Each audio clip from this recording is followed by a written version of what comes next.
Hey, Prime members, you can listen to Crime and Sports early and ad-free on Amazon Music. Download the app today. In the depths of an Atlanta forest, a clash between activists and authorities ends in tragedy. I'm Matthew Scher, and on my new podcast, We Came to the Forest, we expose the hidden truths behind a shootout that left one activist dead and countless lives forever changed. Binge all episodes of We Came to the Forest ad-free on Wondery Plus.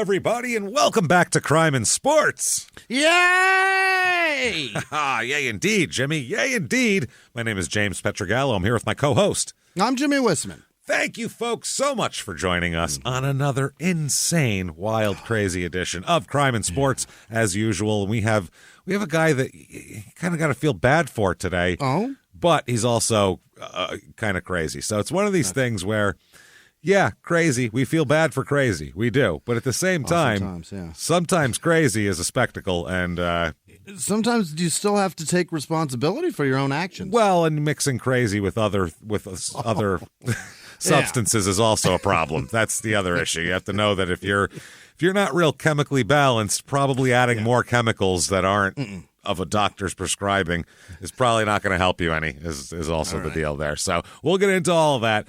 Quickly before we do that, shutupandgivememurder.com. Get your tickets, Chicago, Illinois. Oh, boy. Yeah. Come on, August 12th, going to come see Small Town Murder live. Mm-hmm. It's fun stuff, and tickets are selling. So get in there, goddammit. Hurry up. It's a one-city-only show. Yes, that's the fun part. So get in there. It's good stuff. And tickets for the rest of the year, what's left anyway. A lot of things are sold out. Right now it is Dallas, Atlanta, Charlotte, and a couple left in Philly. That's it. So get your tickets immediately. Shutupandgivememurder.com. You also definitely want to check out Patreon if you have not yet. Patreon.com/crime and sports. Anybody $5 a month or above, you're going to get tons of stuff. You're going to get so much.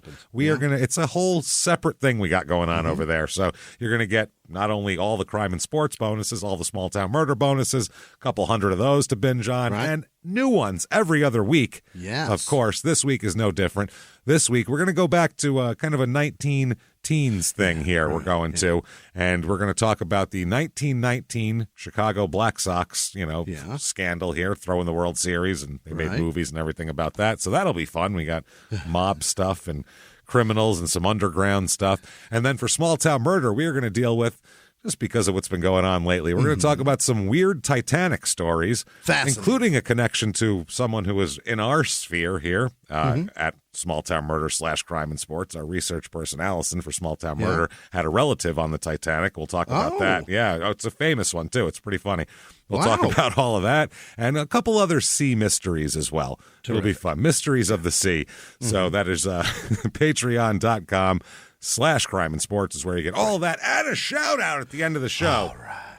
Where Jimmie will certainly mispronounce your name. You bet. Even though he would love nothing more than to get it correct. I'll tell you that right now.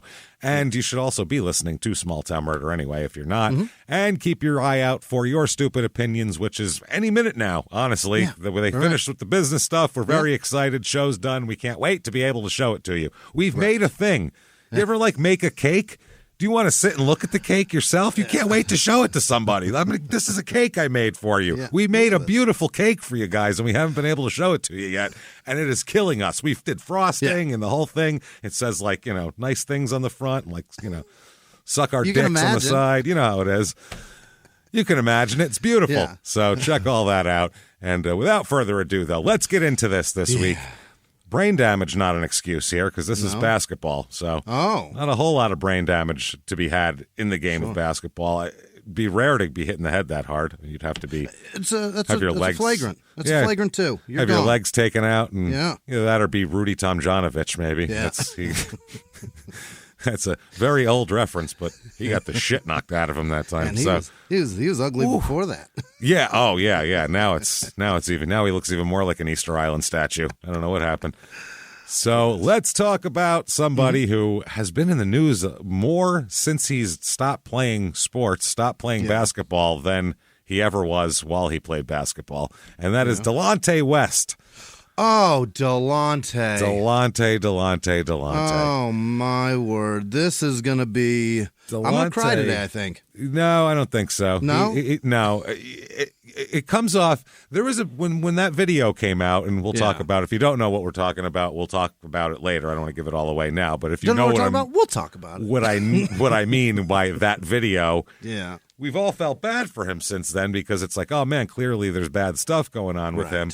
But it's not in the context of his whole life also, which is like, oh, this is just the latest thing. It's just recent. And we'll talk all about it. There is a lot to feel bad for, but there's also, you got to go, Jesus Christ, Delonte, get your shit together and try. You know what I mean? Like, stop fucking off like this, for Christ's sake. So you Delonte, only get coddled when you're in the NBA. You're not in the NBA. Exactly, you're not. And Mark Cuban's still trying to help him and all this sure shit. Is, he needs it. We'll just put it that way. So Delonte Maurice West is his name here. As we get into this, he's born July 26, 1983. He's not even 40 yet.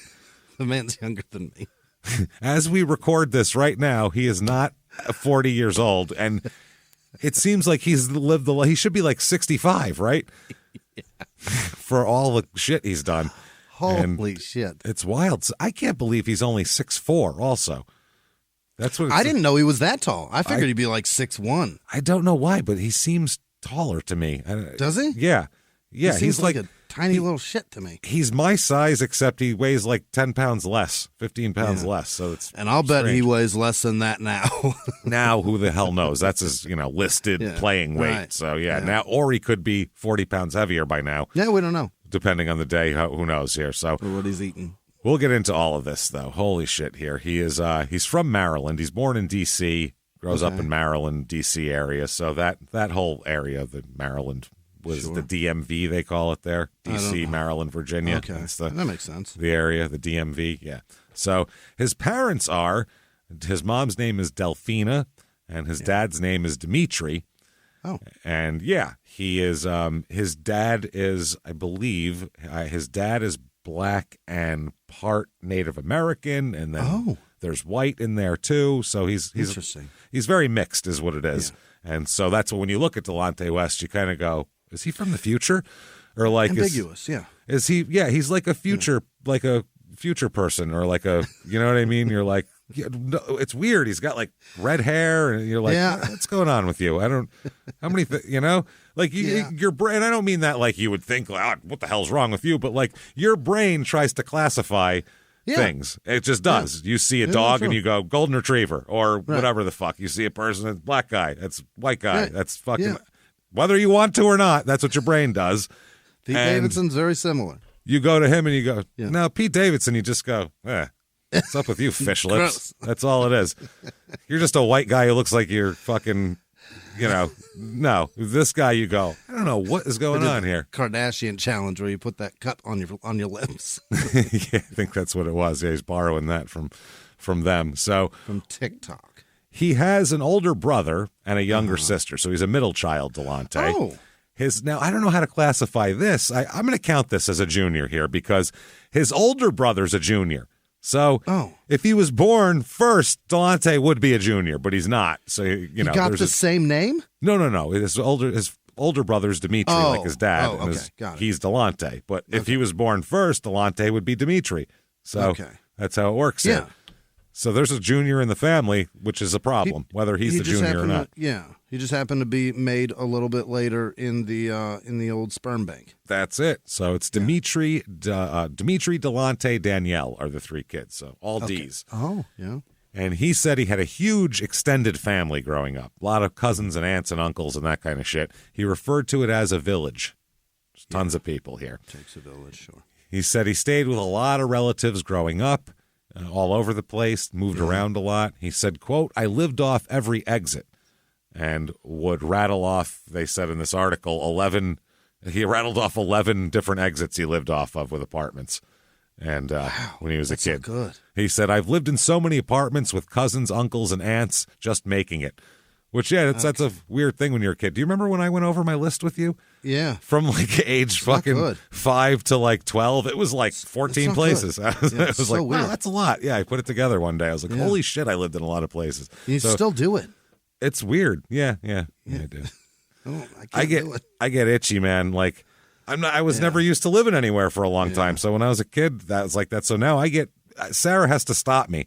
We're like 2 years in a house, and I'm like, yeah, we should get out of here. And she's like, we just got comfortable. Calm down. We own this now. We're not doing this now. Yeah, we got bills and shit that come. Mortgage. This is. I don't want to redo this. I don't want to do this all over again. So I'm staying now, though. I have to stay where I am now. But it's a habit that you really start to, you can't even help it. It's just what your brain does. Sure. So. He said he, lived off there. He called his family happy poor. That's the way he described it. Happy poor. Poor, but not miserable poor, Poor, but we think it's funny. I guess so, yeah. I guess there's a certain fatalism in Baltimore in that area that I just like it. It's like they don't get mad. If Baltimore, someone said this place is a shithole, they're like, yeah, and I had to live here. You know what I mean? Like, they're like very... Yeah. Like, I know it is, motherfucker. Yeah. Try living here your whole life. That's right. Creating new ways to make fire so that you can cook things. That's fun. There's pride of survival here in a weird way, whereas it doesn't exist in other places. If you find some, like, fucking West Virginia hill people, they'll defend how they live and where they live till the end. What are you talking about? Yeah, that's right.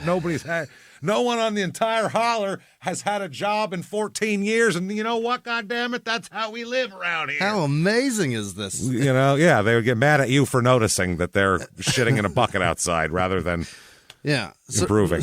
Surviving is not. There shouldn't be pride. There shouldn't have to be pride. Does that make sense? Yes. You know what I mean? Yes. Yes. People are like, how you doing? I'm surviving. Oh, that's great. Yes. No, it's not. I'm a survivor. No. That's not good. No. Make fun of where you're from. That's all. Yeah. That's always the best thing. We did the small town murder episode about where I was from. I was vicious on purpose to show you it's okay to laugh. It's fine. Make fun of yourself. Thrive, not survive. It's great. And that's the other thing. Do that. Yeah. So he said he moved around from school to school a lot, which I know also is difficult. He said that he got picked on a lot in school here, and my thing is I figured out how to be funny. That's how it worked for me. Hey, look at that. If you bounce around from school to school, you can make friends quick if you're funny. It takes 5 minutes for people to figure out you're funny, and then it's like, oh, he's okay. Yeah. How long did it take him to grow to 6'4"? Because you can just do that too. You can do that too, but if you're like bigger. If you're goofy though and not particularly threatening, it doesn't really help any. Yeah, exactly. That's the other thing. Now they can see your stupid, your goofy head above everybody else's. If you're a goofy looking person, not saying he is, just if you're a goofy looking person. Dookie was the tallest of the boys. Exactly. You could see his head stick. That's why he hunched over. He's like, don't look at me. Don't see me. They're all going to pick on me. So he said that he got picked on a lot. He said, quote, I was real funny looking. He said he had big ears. He had a big mole on the back of his head, which I never saw because he got that removed when he made it to the NBA. Okay. As soon as he had the money to do that. I didn't know that. And a birthmark on his lip that he's also had partially removed, but you can still see the whole thing here. He said light skin, red hair. People didn't know. The fucking white kids made fun of him. Whatever. Black kids made fun of him. He had no... He was a man without a tribe, really. He felt like. And he has red hair, so nobody likes him. So it's, and you're a ginger.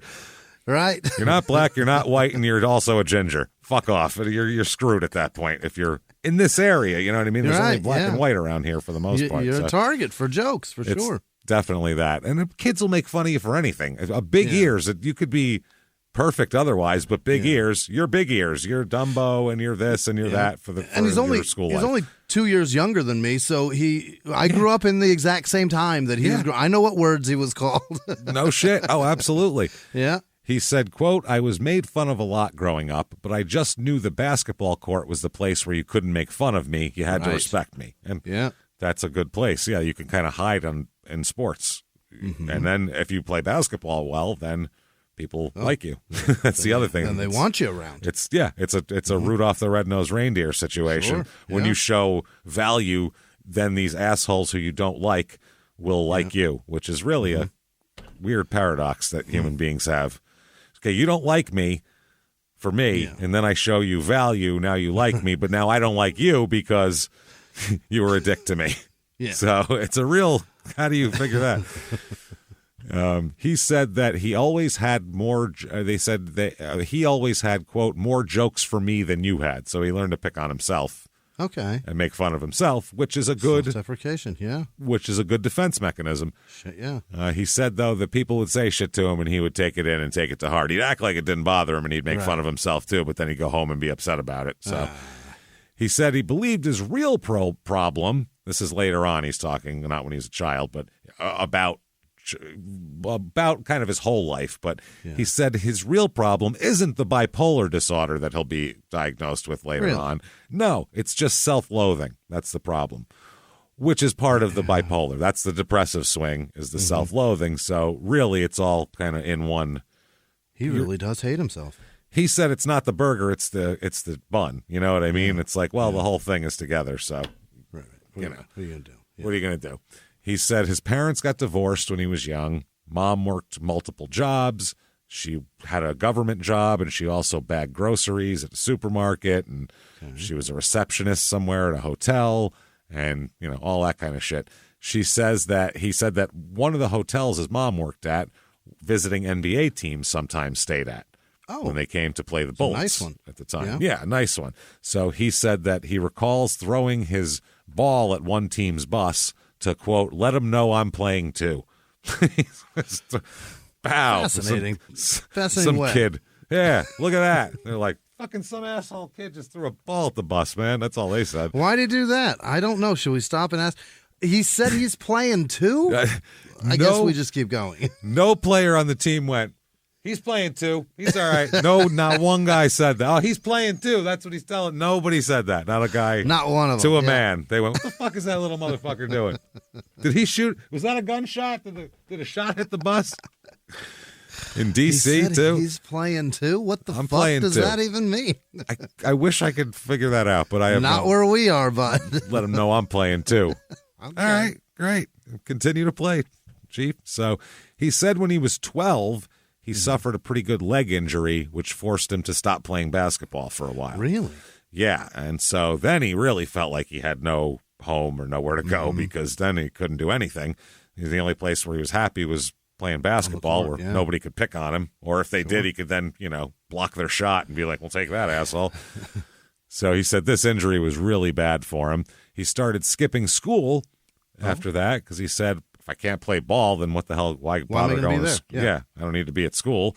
So that obviously made things worse because now he's like home and he's feeling depressed because he can't play ball, and now he's not going to school. So it's a big snowball, and he falls into a deep depression and even has multiple suicide attempts, he says, during his teenage years here.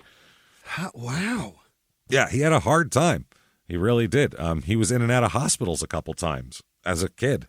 This kid will make it to the NBA. 12, 13. Yeah, a leg-injured kid who's so mentally just having problems that he keeps having to be suicidal. Put in hospitals over it. And, you don't expect this is going to be an NBA player later on. But good for you, Delonte. Well, yeah. I mean, it's the type of thing where if he takes his fucking medication and doesn't do any other drugs, I think he can get on a path here. But you just got to focus. Yeah, we'll get into all that here. That's difficult, though. I mean, he's got obviously an imbalance. So his mom felt like Delonte, maybe if he moved in with his father in rural Virginia, that maybe that would help him. You know what I mean? That's the place. That's the place. Maybe if we just put him on like a farm where even if he's screaming, no one can hear him, then that's fine.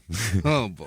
It's the old if a tree falls in the woods, is anyone, you know what I mean? It doesn't make a sound if no one's around. It's that sort of thing. If he loses his mind and does some weird shit out there and no one sees it, is it really that weird? Did it really happen? Did it really happen? So he said that's where he kind of first, quote, kind of spiraled downhill, he said. Yeah, because you can't be left alone with your own thoughts when their thoughts are fucking terrible. That's not the answer at all. There's obviously more stuff here. She didn't work out. Delonte's father He said the mother and Delonte both said that his father really didn't give one shit about his kid's problems here. Didn't care about Delonte at all, or his problems anyway. Yeah. So his father couldn't handle him, or his mother couldn't handle him. His father doesn't give a shit. You know, he doesn't know what to do here. So he starts hanging out with some dudes from his new school where he went to live with his dad, and he called them bad influences.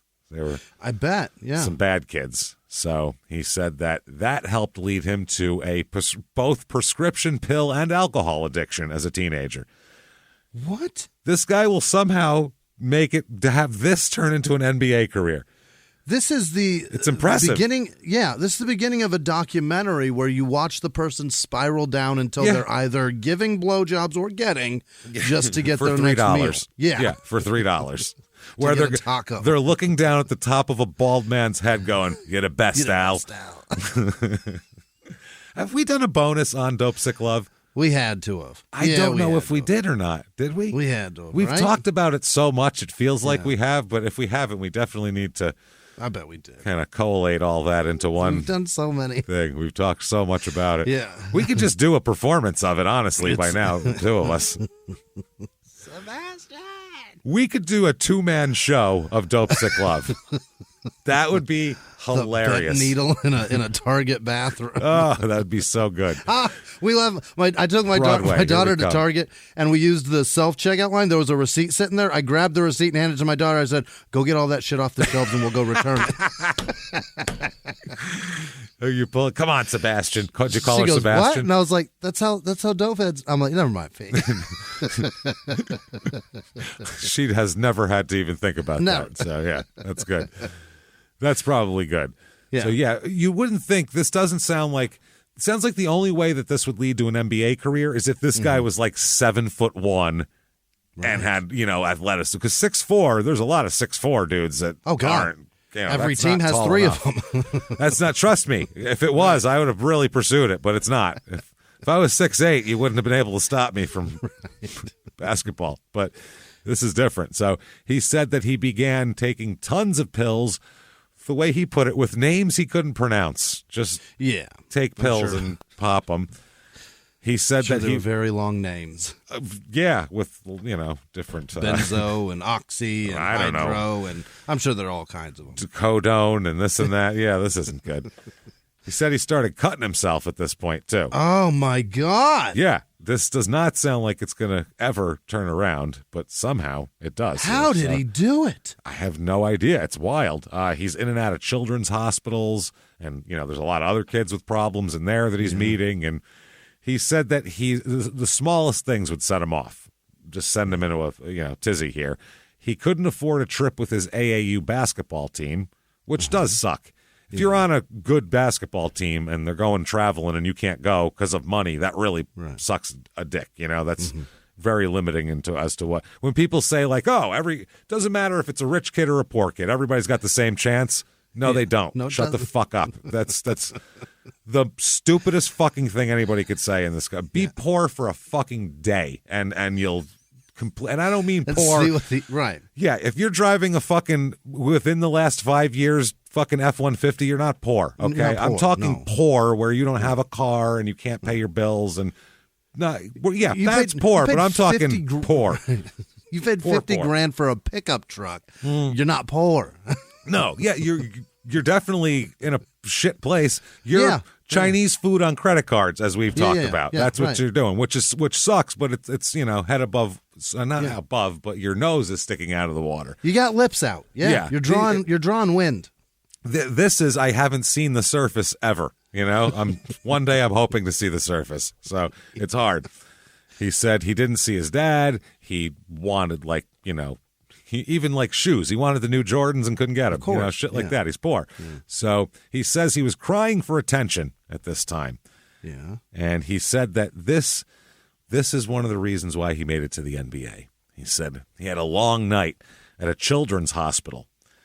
And he said, quote, "I'd made up my mind. I was really going to do it this time. Tonight was my night. I was dead serious. I was going to kill myself tonight by any means in my room." It's not where you expected that to go, huh? Sounded like I'm going to turn it around and it's all good from here. He said instead He made a deal with God. Oh. Okay, bargaining. That's what you do. Yeah. So he made a deal, and he said, you help me survive, and someday I'll play basketball, pro basketball, which still I don't know how that's a good deal for God. What does God get out of that? Was he a big fucking Cavaliers fan? I help you and you get to fuck strippers? Is that what you're telling me? That's the... I help you, get to have all the fun. You and drink then what? Louis the 13th and fuck strippers at the afterwards? I don't understand how that works. And you get neck tattoos, and that's supposed to be for me? Okay, great. Well, he said after that, once he makes it, that I'll make sure I glorify your name like no one else is touting. You know what God has? It's a PR problem. That's not enough. If you look at Q ratings, God's pretty low. People don't know who God is. They're like, LeBron James pretty high, Taylor Swift. But God's like, no one's ever mentioned God. God, what is that? I haven't really heard of that before. He does have bad PR, though. His reps do. The reps that he's got out there for him. His reps are terrible. God's reps are awful. Yeah, his hiring department's no good. Absolutely. Yeah, no, they have a staunch track record of being finger deep in children, so I would say not. Yeah. Not great. So he said that he's going to glorify God, make sure to glorify your name. He said he made it through the night and left the facility about a month later. He ended up at Eleanor Roosevelt High School in Greenbelt, Maryland. And he played basketball there and was very good. He can play ball. That's no one's ever, no one's ever denied that. He led the team to their first state tournament appearance, and he became the Washington Post's all metropolitan area player of the year. In one season. Yeah, he turned everything around. Wow. So he's got it in him to will himself to do things. Right. It's just... that takes a lot of mental, stamina and a lot of mental capital. And then when you mix that with fighting off all these other things he has going on, that's just too much after a while. I feel like he can hold it together for a certain amount of time, but then it's just too exhausting, and you got to kind of let it unravel for a little bit.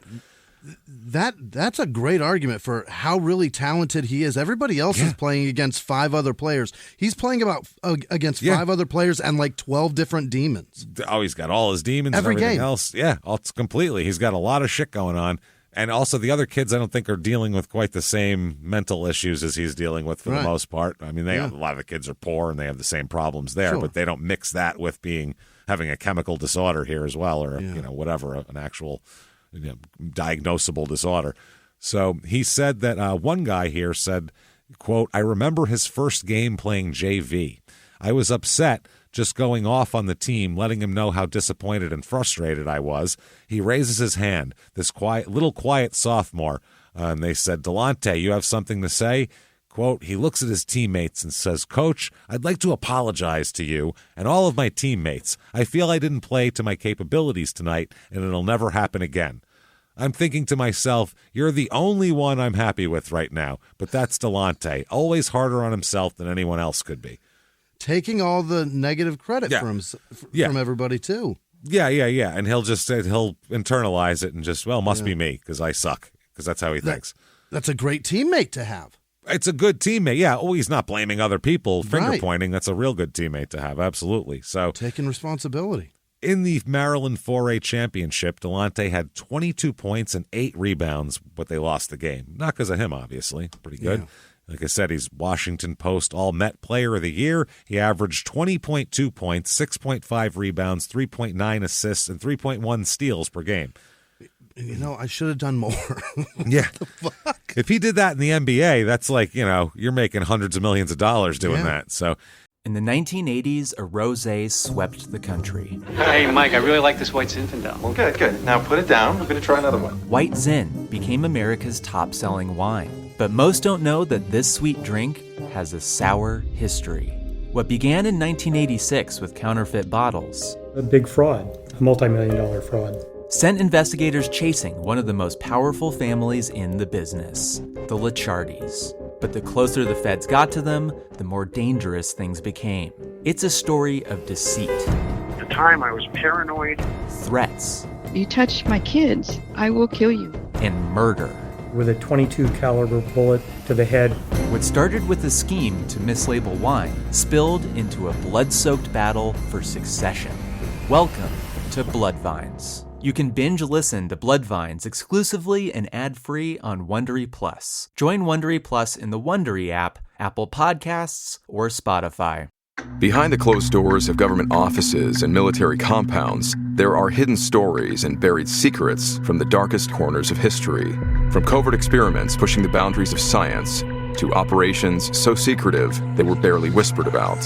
Each week, on Redacted, Declassified Mysteries, we pull back the curtain on these hidden histories. 100% true and verifiable stories that expose the shadowy underbelly of power. Consider Operation Paperclip, where former Nazi scientists were brought to America after World War II, not as prisoners, but as assets to advance U.S. intelligence during the Cold War. These aren't just old conspiracy theories. They're thoroughly investigated accounts that reveal the uncomfortable truths still shaping our world today. The stories are real. The secrets are shocking. Follow Redacted, Declassified Mysteries on the Wondery app or wherever you get your podcasts. You can listen to Redacted early and ad-free right now on Wondery Plus. His coach in high school said that he was blessed and cursed with, quote, the competitive nature of great players.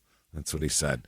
He said that one time, this coach said during a basketball camp, West played on just a randomly picked team, whatever, throw teams together. Sure. And he said that most of the kids were concerned with impressing the college coaches that were in attendance at this basketball camp. And he said that the coach found Delonte on sitting on a bench alone, and he asked him if did you hurt yourself? And he said, quote, he looks up at me with tears in his eyes, and he goes, Coach, we lost by 2. It shouldn't have happened. He said that's what made him special, because no one else cared about the score of the game. They were just trying to look good for the scouts. And he's crying about it. He's crying because they lost the game. Mm-hmm. He said at times his competitiveness gets the best of him. Sure. That makes a lot of sense. That's the fucking problem with something like that. He's got to be completely immersed in something, whether it's drugs, illness, basketball, positive thing, whatever it is. It's kayaking. Yep, and then it gets, yeah. But it gets exhausting after a while. So it's almost like that unraveling is like pressure being let out, like in the book The Shining with the boiler in the basement. And they had to keep letting the pressure out. You know what I'm saying? Like that's what it's like. It's like this.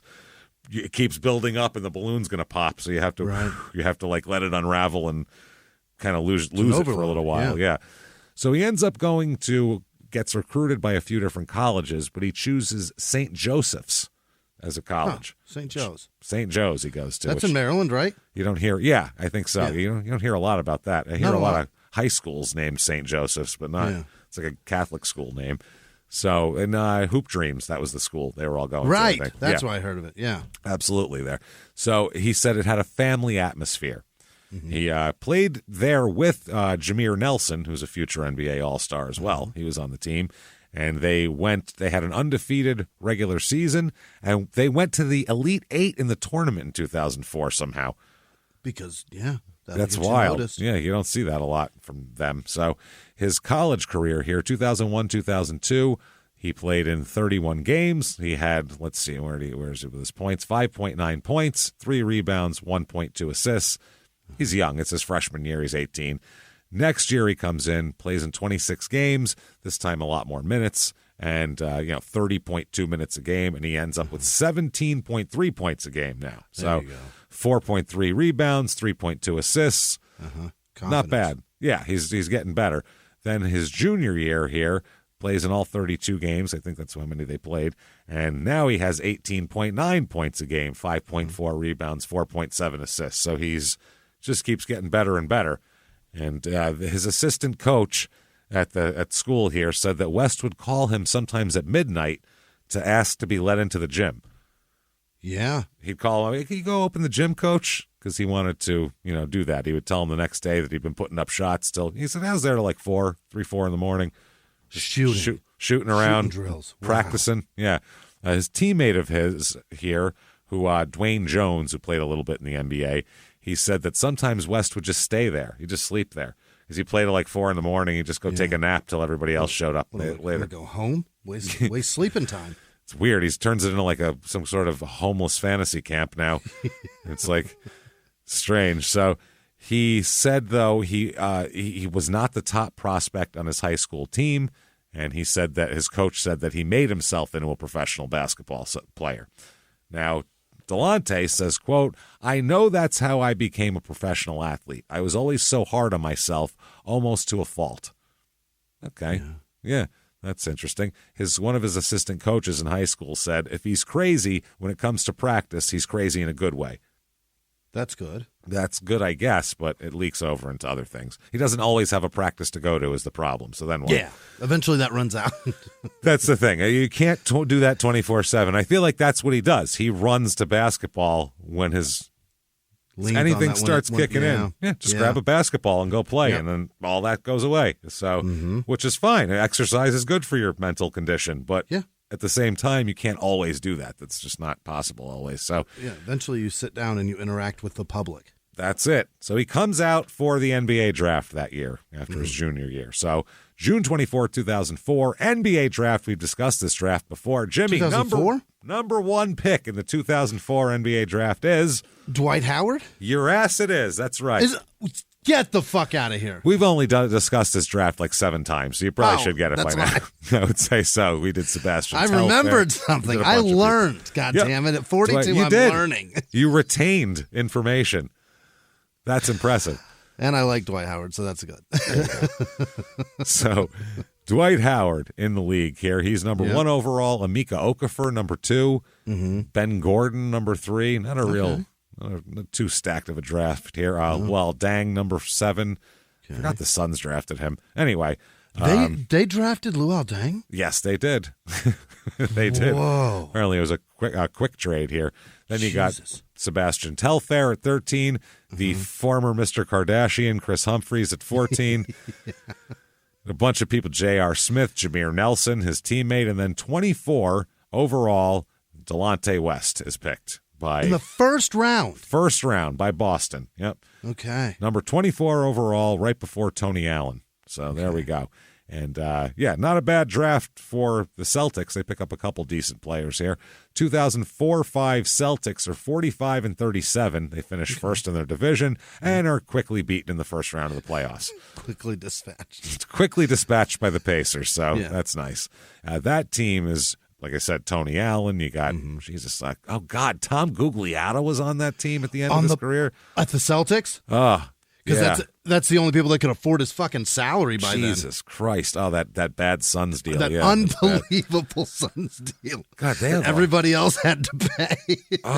They have like Rafe LaFrentz, Walter McCarty, just a hodgepodge of power forwards. Gugliotta, LaFrentz, and McCarty. That's a hodgepodge of power forwards from that. And Antoine Walker, who was actually the star there. The starter, right. He was the guy. That's Gary Payton's on this team.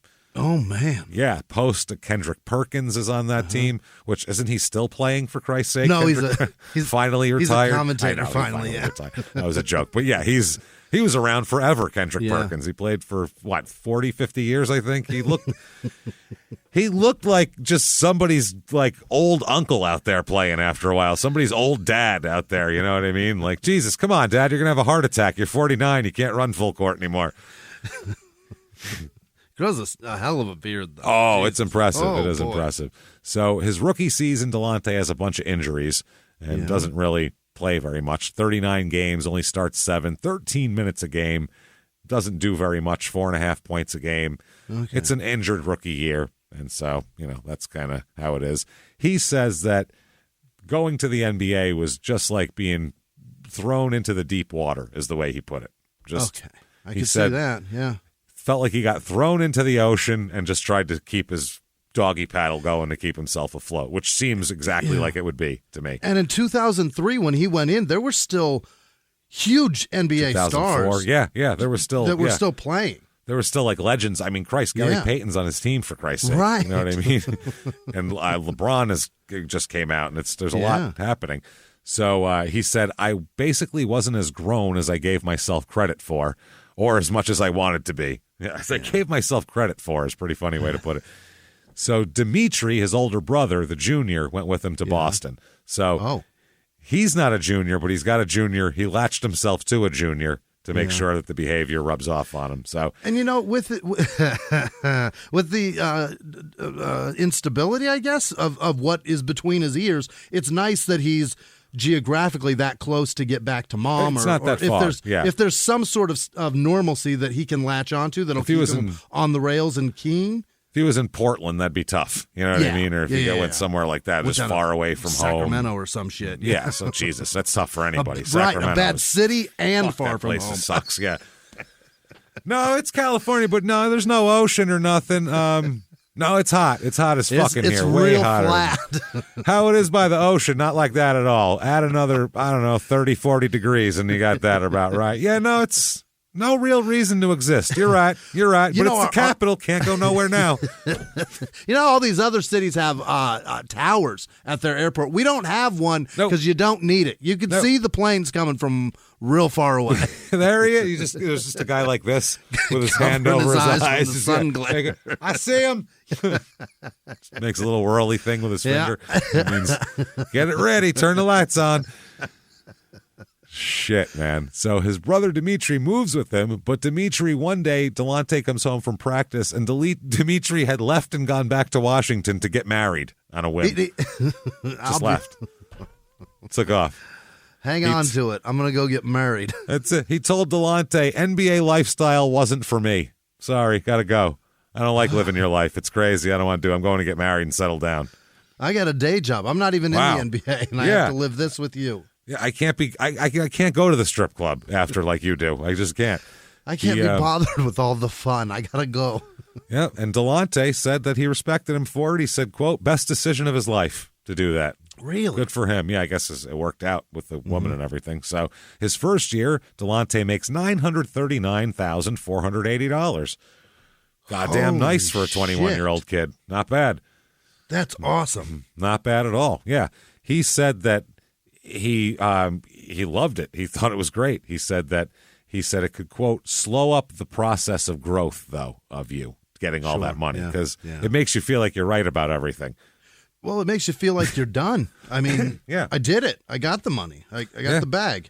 And he said that, it was, quote, they said, quote, so what's the first thing you're going to get every video game you ever wanted? That's what he said. He's living like a poor 14-year-old would live. He said NBA guys a lot of times, and a lot of players of every sport, they get money and they want to relive their youth now that they have money. Well, I never had money for video games, so I'm going to buy them. It's not even reliving youth; it's actually living it because you haven't yet.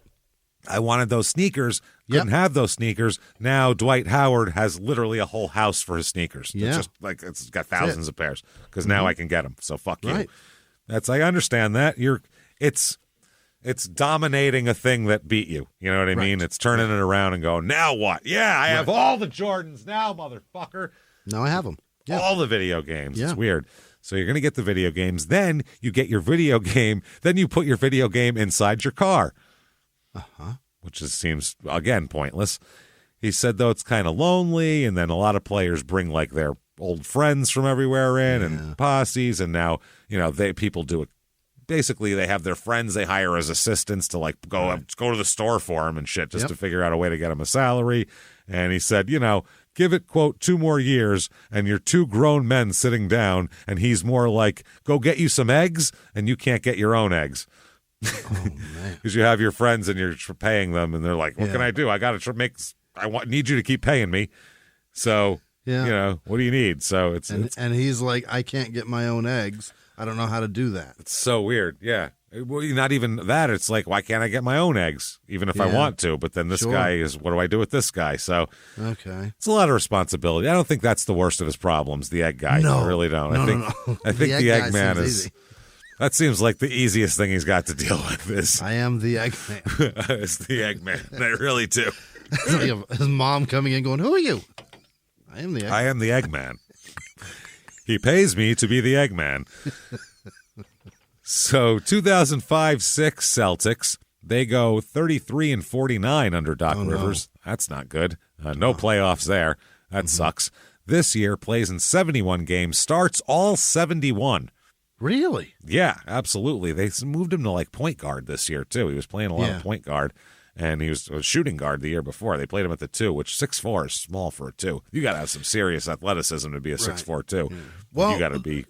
I think what they were trying to do was have a fast shooting guard, trying to run and gun then.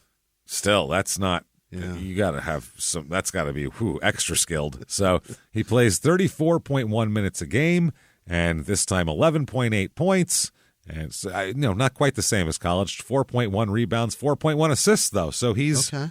That's good. Yeah. This year he makes $1,010,040. So wow. Making a little dough on the side, not bad at all. Not on the side as his job. So 2006-07 Celtics, they go 24-58. Gets worse. Who is that? Doc again? Again. I think it's time to fire Doc Rivers, everybody. What do you think? I think he's done here. Wow. He moved to shooting guard this year. They moved him back to shooting guard, but didn't do very well there, so then they moved him back to point guard. Wow. Maybe this is why they suck, because Doc isn't a very good coach and moves people around too much when they're still trying to get their feet wet in the league and never lets them get comfortable. They said that he had a game-winning buzzer beater against Charlotte on November 28th, 2006, a game-tying three-pointer with 4 seconds remaining to send the game to overtime against the Nets. And these are both games that the Celtics eventually won. One day against the Timberwolves, he had a career-high 31 points, made 12 free throws, and it was a double overtime win. So all 31 of his points came in the second half and 2 overtimes.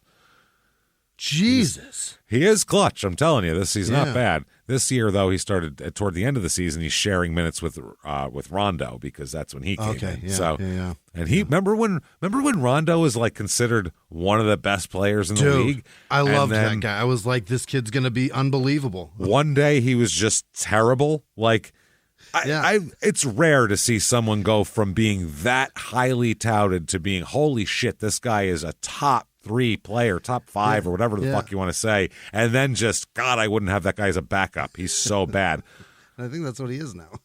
Barely. He's been holding on. Right. I don't even know anymore. That's what I'm saying. I think, who the fuck knows? He'd be getting older by now. Jesus Christ. Yeah. I would think. So, Delonte this year, 69 games, 47 starts, 32.2 minutes a game, 12.2 points, which is actually up from last year with less minutes, so I guess that's good.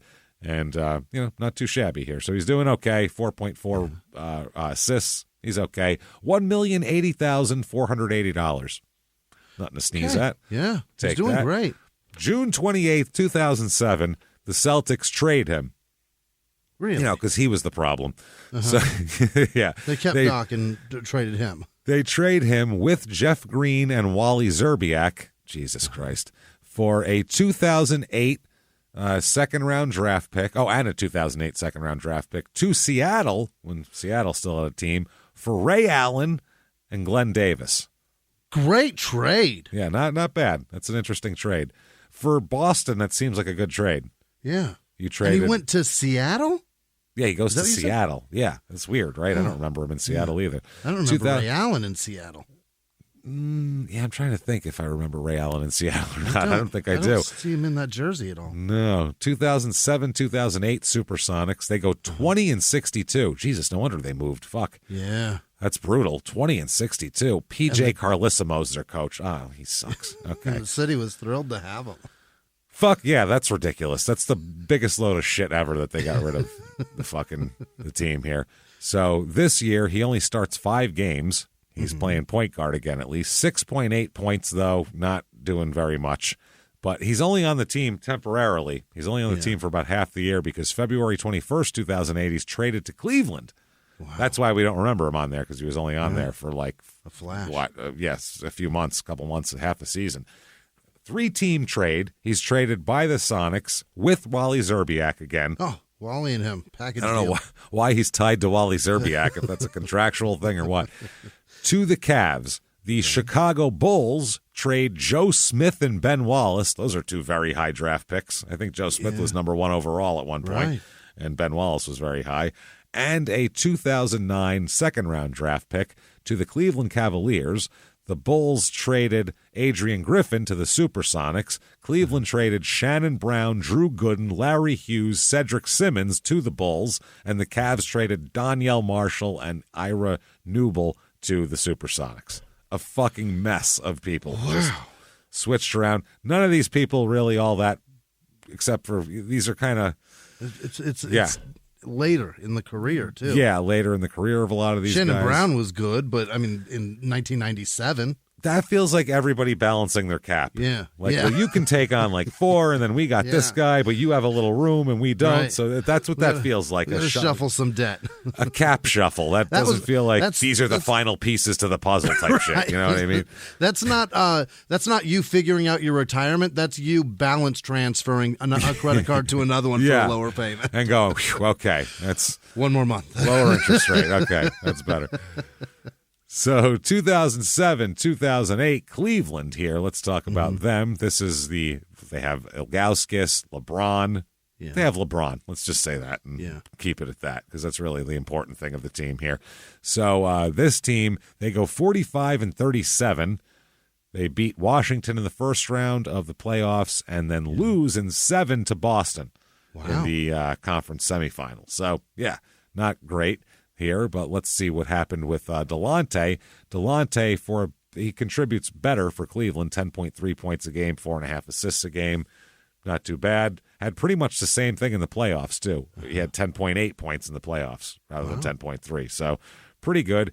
On April 27th, 2008, he made a three-pointer with 5.4 seconds left in a playoff game against Washington, and it was a tie-breaking game winner here, and it took the series to 3-1 Cleveland. So it was a big shot. Big old shot here. Shortly after Cleveland loses, big old rumor comes out here. Yeah. We all remember this. Rumor. Such a good rumor. This is one of the funniest sports rumors of all time. Here. Of all time.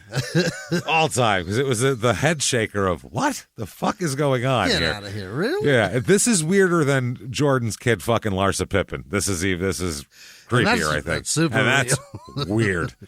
That is weird. I'm sorry. That is super weird. I think it's pretty awesome that the whole family approves of it. It's not Michael Jordan. You don't think Michael he does? Jordan? No, he said he didn't. He came out and said he's not okay with this, and Larsa Pippen's a fucking asshole. He hates that shit. No. His son said that the whole family approves. Doesn't matter what he said. No. Whole family approves my fucking ass. Flip that shit around. Flip that shit. Yeah. That would be, oh my God. Well, I mean, which one? You know what I mean? Make her a guy. And the ex-husband of somebody dating the other woman's not good. That would be not good. Christ Almighty. We'd be killing him. He'd be put on a fucking and rightfully so. That's the thing. We would be going scumbag, but everyone with Larsa Pippen's like, you go, girl. It's like, no, you're gross, girl. That's what that is. You gross, girl. That's disgusting. That's weird. It's just creepy. Right? Am I wrong? I thought I was saying that his whole family approves of him dating her, but it's not that they're not approving of her behavior. You know what I mean? Because that's clear that she's doing something to hurt somebody else. It's not just like creepy. Attracted and in love with somebody. That's behavior that's indicative of manipulation for sure, right? It's sure as fuck creepy, feels man. Like it. I don't like it. I'll tell you that much. Yeah. So this comes out that we hadn't even give what the rumor was. No. The rumor is the whole thing we're talking about is that Delonte West was the rumor was that he was fucking LeBron James's mom. Mom. Not girlfriend, not sister, not cousin, mom. Don't anybody who you're friends with, don't fuck their mom generally. No. That's and your coworker's mom. Yeah, don't fuck your coworker's mom. So he's approached with these allegations. Yeah. Delonte is, and he said, quote, number one, something like that never happened. I don't know where you got that from. For a strong black woman like that, for people to try to tear her down, that's terrible. That's terrible in so many ways. That does not sound like no. He never said no. Well, he did say, number one, something like that never happened. But that's not no. No. And he also talk about minimizing the thing. You'd say, did you kill that person? And they would say, I didn't hurt anybody. Right. This is something like that never happened. Not, I didn't fuck LeBron James's mom. Are you crazy? And then to go forward and build her up. Yeah. At the end of it. He's like, she's amazing. Tears in his eyes for a strong black woman like that, for people to tear her down, man. That's terrible, man. It's terrible in so many ways. I won't be a party to it. I'm going to go talk to her right now and make sure she's okay. You shouldn't say something about such an angel that has the sweetest kisses. The roundness of her ass, man. It just, you could see it in a silhouette, and it just brings a tear to my eye, man. I love her. Her lips so luscious. I'm telling you, fucking crazy. He might as well have said that. So yeah, I'm it's so pillowy. I'm going to say grace at this point because it's pretty. He's fought his way all the way to the NBA. He really has, which is pretty fucking awesome. Yeah. That's great. And now he's being linked with the biggest star in the league's mom. So that means he's relevant. You know what I mean? People are talking. Yeah, he's relevant. Everyone knows who Delonte West is at this moment in time. So I'm going to say. Grace, he makes $1,889,760 this year as well, which is also pretty fucking good. The kid's made almost $5 million already and rumored to be banging the future scoring king's mom. Well, I wonder if that lit a fire under him. So I got to make people forget and remember me for something else. Got to win some titles, man. People just be talking about Delonte West fucking my mom the whole time. Shit. Oh, so West said this is around the time when he's first diagnosed with bipolar disorder as well. Oh. This is when it comes to light, which would probably help him figure himself out a little bit here by a D.C. area specialist. It was a preseason game in 2008. He went off on a ref for that game and freaked out, and he realized that he needed to chill the fuck out. So he says that when he saw the doctor, he'd been feeling depressed, and he was having days when he was sad and tired and didn't want to get out of bed. But then he said there was times when he just wanted to go do something. He might just go out and buy a car or go to the mall and spend $25,000 or just go fucking he's itching to do something. So he said he didn't think the doctor he said he didn't think the doctor took into consideration that such behavior isn't very unusual for a professional athlete with a big paycheck. Yeah. Sometimes you go spend $25,000, you know? Yeah. He says that he thinks that at that point, he now think later on, in hindsight, he thinks the doctor kind of misdiagnosed that as manicness. Whereas that's just professional athletism. No, Doc, being a complete tool that wastes your money like a fucking idiot, that's just being an athlete.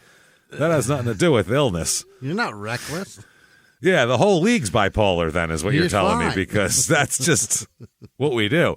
So he said that he doesn't think he took that into consideration, so he didn't think he was bipolar. He just thought he was suffering a temporary bout of depression, not even exhibiting symptoms of a chronic disorder. Okay. So he realized he had a problem. He went to the doctor. The doctor told him what the problem was, and he said, "Nah, I don't believe you." And that ain't it. That's not it. Yeah. I think you missed. Good. That's smart there. So he left the Cavaliers for 2 weeks and went back to home, to Washington, which is always good to go home, as we know, from the crime and sports rules. He sought counseling, started taking medication, and he separated. He got married sometime in here, by the way. Really? So that's the other thing. Yeah, he's going to separate from his wife. They got married and they got separated like in 2 weeks. It was very quick. Unbelievable. So he said, quote, "The ugly head started to show itself again. It's been haunting me my whole life. Self-destructive behavior." That'll do it. Yeah. But September 12th, 2008, he signs a 3-year deal worth $12.7 million. That'll make you feel Cavs, better. Right? Yep, with the Cavs. Yep. So he's going to be moved to the starting shooting guard, and he's all excited. So ready to go here. Why wouldn't you be? You're making $4 million a year. And with a good team, they go 66-16 this year, which is dominant. That's fucking great. That's amazing. It's almost the record, for Christ's sake. It's damn close. So they sweep Detroit in the first round of the playoffs. They sweep Atlanta in the second round of the playoffs. I mean, they're a juggernaut here. Then they lose to Orlando in 6. Oh, Remember that? That was like the kind of no-name Orlando team that was just kind of somehow beating people. Yeah, but it wasn't like this. They weren't considered a juggernaut at all. They don't have LeBron James. Yeah, exactly. But they put it together. So Cleveland this year, or for him, I mean, Delonte starts all 64 games he plays, except for the couple weeks he had to go away. 11.7 points a game, 3.5 assists, 3.5 rebounds, or 3.2 rebounds, a steal and a half a game. Not bad. Not bad. Pretty damn good. 13.8 in the playoffs, point-wise. So pretty good. He makes $3,850,000 this year. Hell yeah. Not bad. July 2009 is when he marries his high school sweetheart here. Okay. A few miles from the glass spires of Midtown Atlanta lies the South River Forest. In 2021 and 2022, the woods became a home to activists from all over the country who gathered to stop the nearby construction of a massive new police training facility, nicknamed Cop City. At approximately 9 o'clock this morning, as law enforcement was moving through various sectors of the property, an individual, without warning, shot a Georgia State Patrol trooper. This is We Came to the Forest, a story about resistance. The abolitionist mission isn't done until every prison is empty and shut down. Love and fellowship. It was probably the happiest I've ever been in my life. And the lengths we'll go to protect the things we hold closest to our hearts. Follow We Came to the Forest on the Wondery app or wherever you get your podcasts. You can binge all episodes of We Came to the Forest early and ad-free right now by joining Wondery Plus. He was hip-hop's biggest mogul, the man who redefined fame, fortune, and the music industry. The first male rapper to be honored on the Hollywood Walk of Fame, Sean Diddy Combs. Diddy built an empire and lived a life most people only dream about. Everybody know ain't no party like a Diddy party, so. Yeah, that's what's up. But just as quickly as his empire rose, it came crashing down. Today I'm announcing the unsealing of a 3-count indictment, charging Sean Combs with racketeering conspiracy, sex trafficking, interstate transportation for prostitution. I was up. I hit rock bottom, but I make no excuses. I'm disgusted. I'm so sorry. Until you're wearing an orange jumpsuit, it's not real. Now it's real. From his meteoric rise to his shocking fall from grace, from law and crime, this is the rise and fall of Diddy. Listen to the rise and fall of Diddy exclusively with Wondery Plus. Have you ever gotten a message out of the blue? Maybe you ignore them. Or maybe you end up in conversation. Maybe they tell you about an amazing offer. I can really show you how to make some money. And maybe that gets you into a lot of trouble. But this isn't a story about people like you, the people receiving these messages. This is a story about the people behind the messages, on the other end of the line. Thousands of them, working in a micro-city built for scammers. From Wondery, the makers of Dr. Death and Kill List, comes Scam Factory, a new series about survival at the expense of others. Follow Scam Factory on the Wondery app or wherever you get your podcasts. You can listen to Scam Factory early and ad-free right now by joining Wondery Plus in the Wondery app or on Apple Podcasts. That's right. July 2000. This is his quick marriage we'll talk about. It's more than a couple weeks, but it's like 3 months. Okay. He marries her. Her name's Kimberly, college sweetheart. They get married.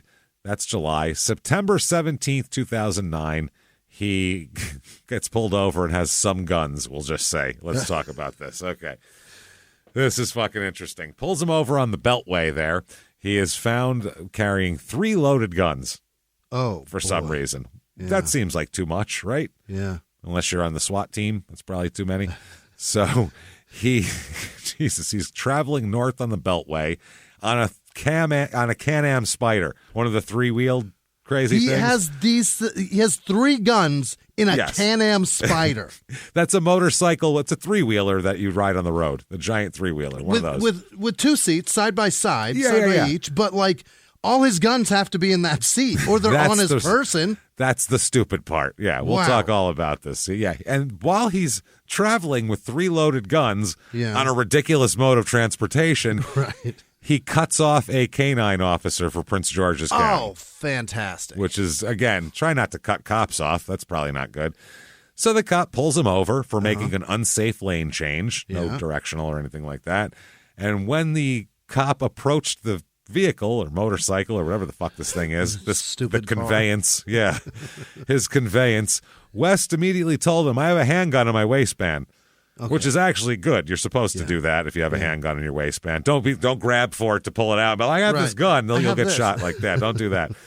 Tell them about it. So he does that. He says so. The cop then calls for backup so he can search the car there. Yeah. So he ends up finding 3 guns. He's got a loaded Beretta 9mm in his waistband. Okay. Yeah. Then he's got a Ruger 357 Magnum strapped to his leg. That's a hand cannon. Why the fuck is that strapped to your leg? That goes mid-calf to ankle. That's a big gun. That's a hammer. That's a big gun, man. Yeah.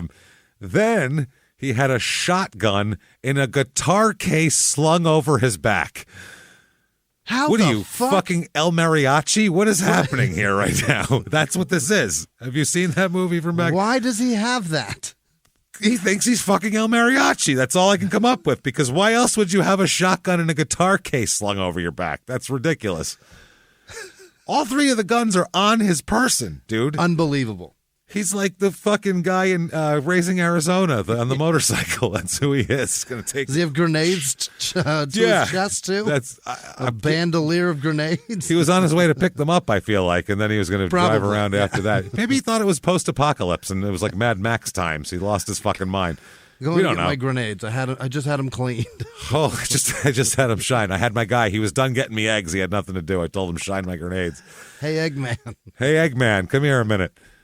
So police charged him with 2 criminal counts of carrying a handgun for the Ruger and the Beretta and issued him a traffic citation for driving in excess of reasonable and prudent speed. Prudent and Delonte West don't go well together, those words at all. You can't. The word never prudent. Right. The word prudent implies taking inventory of a situation and applying yourself to it appropriately. If he can't take an inventory, how's he going to appraise where he's supposed to be at? In excess of reasonable and prudent speed. He's never. What is that? Never prudent, never reasonable. So that's. We could just give him a ticket saying your life is not prudent or reasonable. But the court records show that they said that he was within his rights to carry the shotgun. I don't know if a guitar case is the appropriate It's a fascinating way holster. to do it. It's interesting. It seems bouncing around on a motorcycle in a guitar case doesn't seem like a safe place for a loaded shotgun. Am I wrong? Not necessarily. Yeah, no, I don't think you're. I do agree that the shotgun is likely the least illegal. What is that? The least illegal, probably. Yeah. It's the most appropriate weapon to carry. Is because there's only a couple shots. It's not like I guess, yeah. But they're pretty stout. Pretty stout shots. So's the 357 strapped to his leg. That's crazy. That's a lot. They said it wasn't clear why he was so heavily armed at the time, number one. Because that's not like, he didn't have him in a box or something. No. They're on him, ready for action here. Or why he was traveling alone at 10 o'clock at night cutting police officers off either. There's really no explanation for any of it. He's armed like an undercover FBI agent. Yeah, that's what the fuck. Now, him and his father are going to have 2 different accounts of why he had guns on him. Oh. His father said, quote, this is a wild quote, "All I can say is Delonte was looking behind his back and protecting himself." Okay. He said his son was looking out both for specific people and because he was generally concerned about his well-being, being a high-profile athlete. Okay. So then they said, well, is there anybody who might be targeting him? And he wouldn't say. He declined to say. He said, quote, quote, "Bottom line is there's a lot of not too nice people out there." Okay. One of them's name is LeBron James, and he's still pissed. He's still mad. Yeah, you never know if he's going to come after you.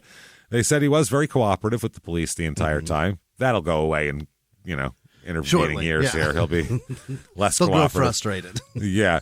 So they arrest him, seize his guns and his motorcycle. He's released from jail on personal recognizance and all of that shit. Cleveland General Manager Danny Ferry said, quote, "We are aware of the situation and take this matter very seriously." The Silver quote. Just say silver. You know what I'm going to say.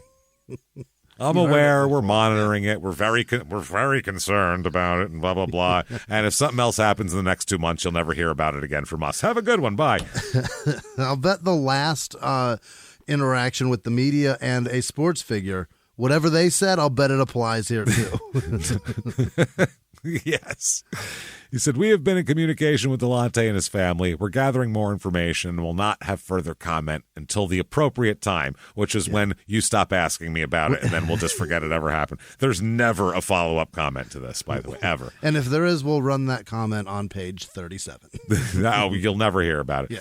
He recently had gotten married and purchased a $1.05 million home in Fort Washington. He had missed several games for Cleveland with his broken wrist the year before, but they said, they're expecting him to be a big contributor this year again. Here's his account of what happened. Oh, boy. Yeah.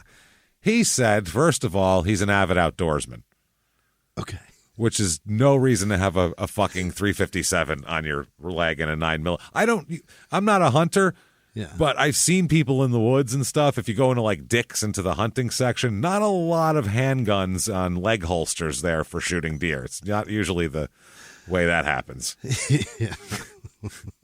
And avid outdoorsman, you're driving a motorcycle that is equipped only for the street. It's not going anywhere.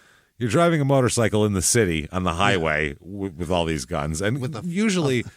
Hunters don't usually take their weaponry out in guitar cases either, out to the woods. Not a lot of fender holsters for Winchesters. Not a lot of them. So this is amazing. He said he likes to hunt and fish in the backwoods of Virginia, but, he said he also, though, he said that he likes guns because he can, they were talking about that he can afford them. That's why he likes guns. And, he likes to buy cars and clothes and things that he likes. A lot of things, yeah. And he likes guns.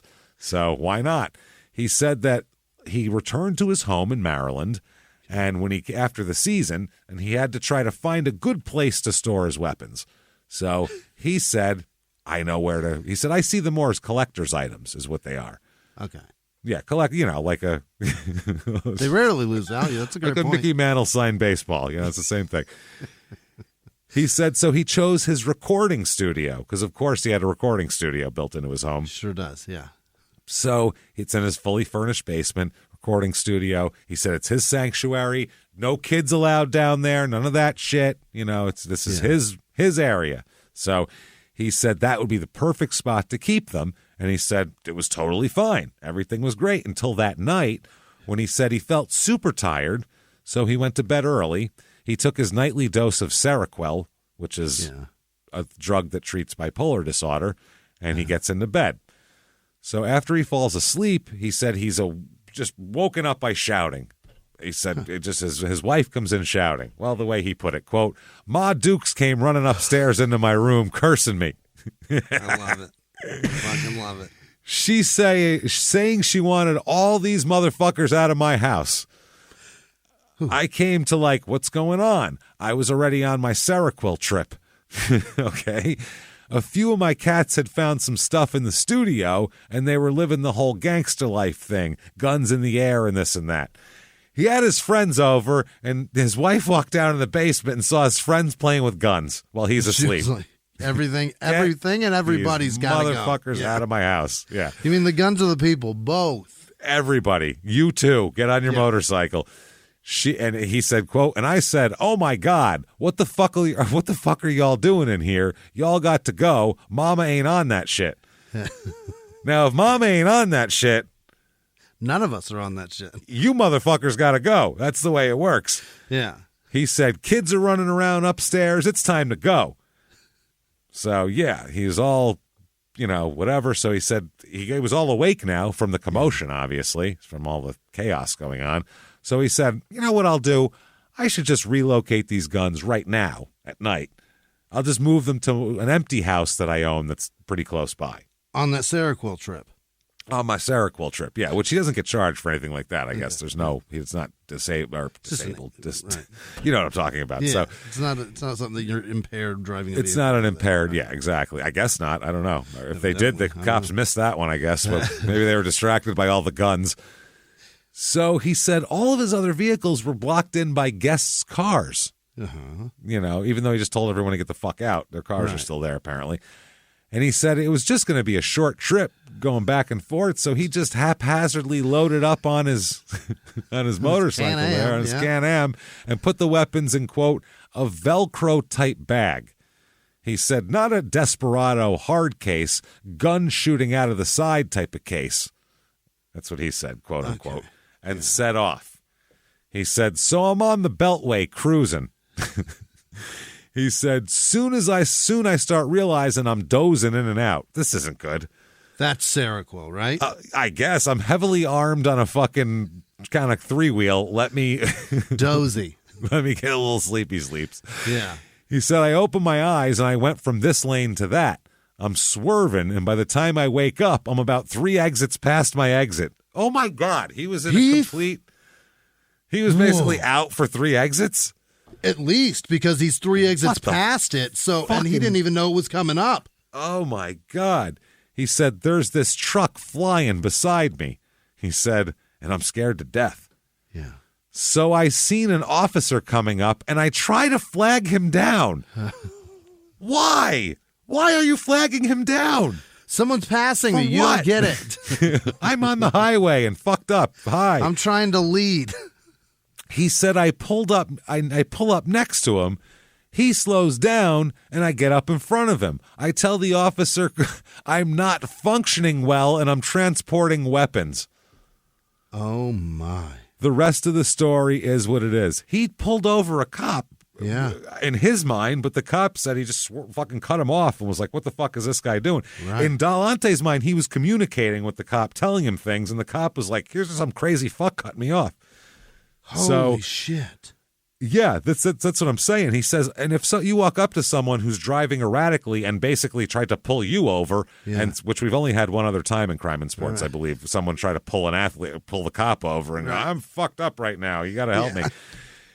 And then he says, I'm not functioning well and I'm transporting weapons. You're asking for a real uncomfortable confrontation. I'm shocked that they didn't, I guess, inquire more about why are we not functioning well? Like, you know what I mean? There's no DUI issued? Yeah, I guess that's what he's telling him. But he's not slurring his speech, and if his eyes looked okay, the cop would be like, okay, he seems physically okay. Maybe he's just having a mental breakdown. The man just woke up from a 2-mile nap.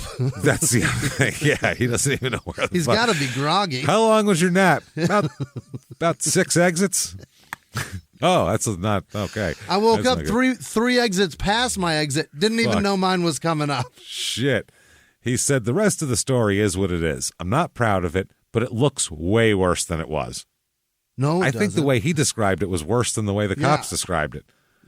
What he just described, I'm way more worried about him than if he just had a bunch of weapons on him driving around because he was worried people would jack him. Right. The cops just said we pulled him over on a dangerous vehicle to be transporting 3 weapons, but he's telling me I was unalert. I was not aware of what I was doing. Yeah, with weapons. That's so frightening. That's terrifying. That's what I mean. Anytime you have weapons, you should be hyper alert. Yeah. Yeah. And granted, in that vehicle, he's probably going to get more hurt than me if he hits me, but... Oh, I'm sure. He's going to fly off somewhere. Yeah. Who's to say where that shotgun goes, and if it doesn't discharge when it lands there?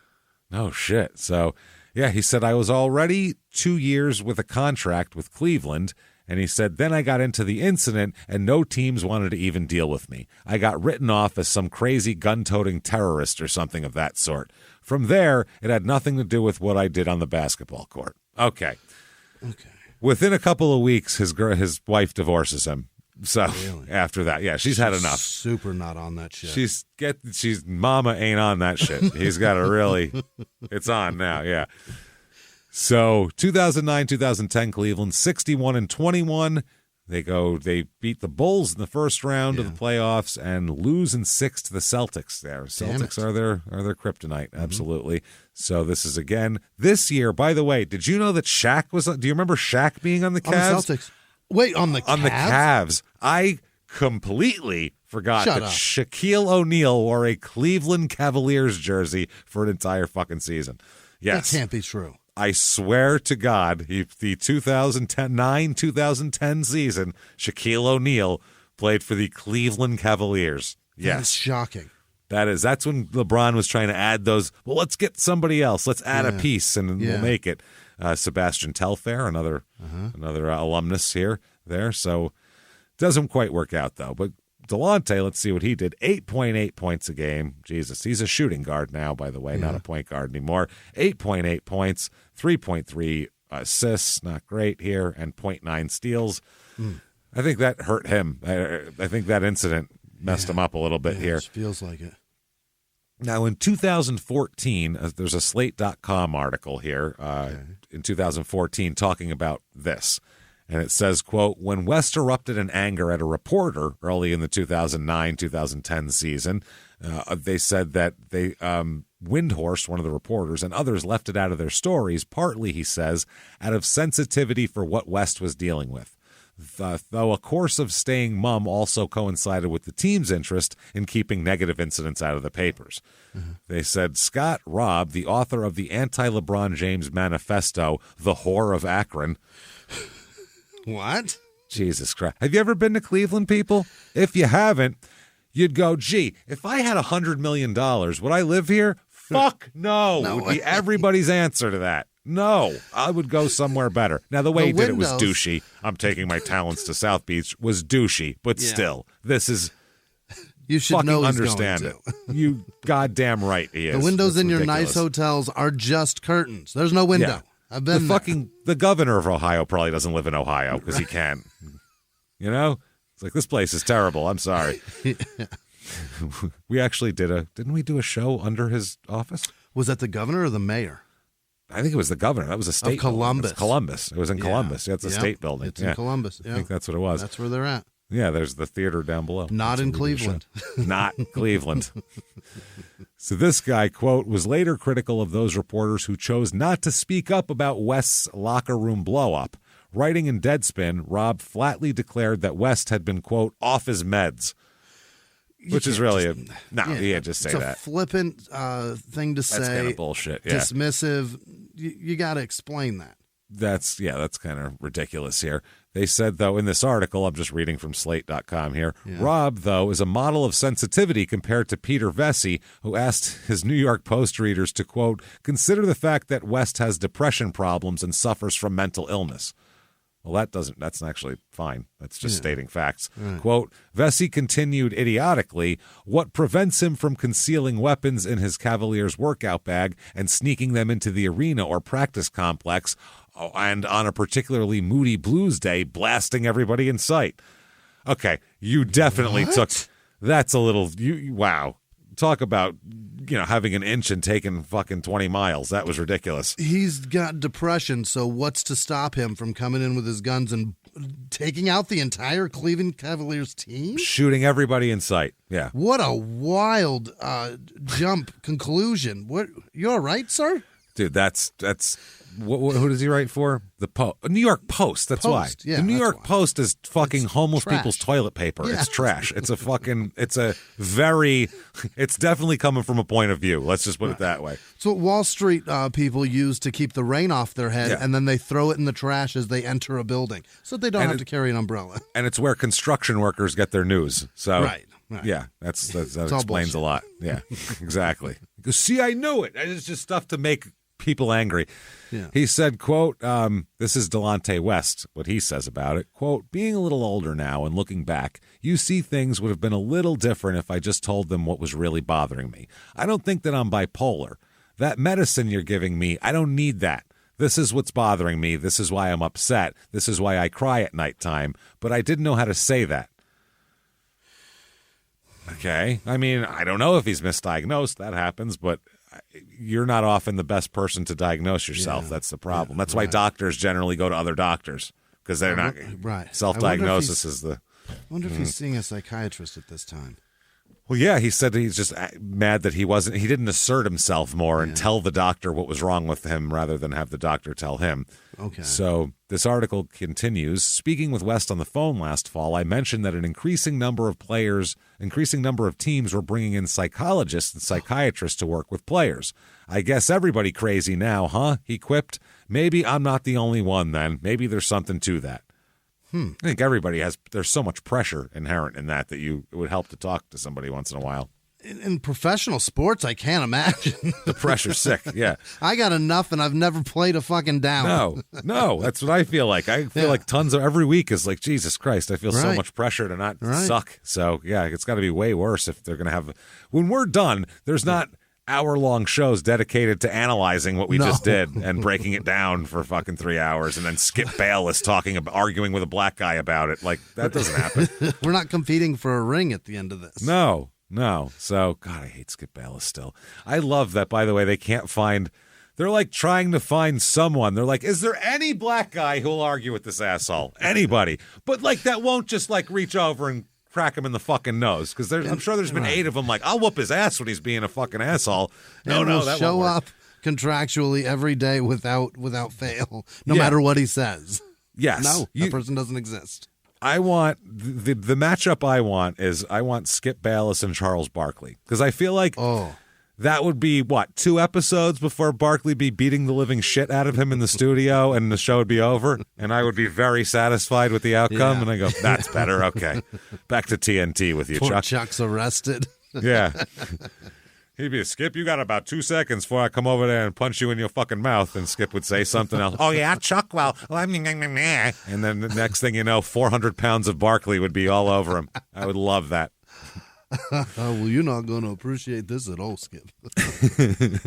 Yeah, exactly. So I'm going to whoop you. However he talks. Yeah, Southern accent there. Southern whoopings. That's what he doles out. I know that. Whooping? Yeah. Oh, absolutely. So then he says, Delonte, after he said maybe there's something to that, he said, quote, maybe it's not a crazy thing. Maybe it's just a highly intense, stressful type of job that puts a lot of pressure on guys to perform and play. Yeah, and then the article says, then there's the stress that pro sports can put on families and various outside pressures that athletes deal with. And he says, guys need somebody to talk to. That I agree with. Yes, you don't have to be. Right. It would just help. This year, he makes $4,254,250. Not too shabby. July 16th, 2010, he pleads guilty to weapons charges. So there's no choice with that one. He said a lot, and yeah. So he pleads guilty to 2 weapons charges, and he is sentenced to, you, sir, may fuck off, 8 months of home detention. Wow, he's going to lose his mind in there.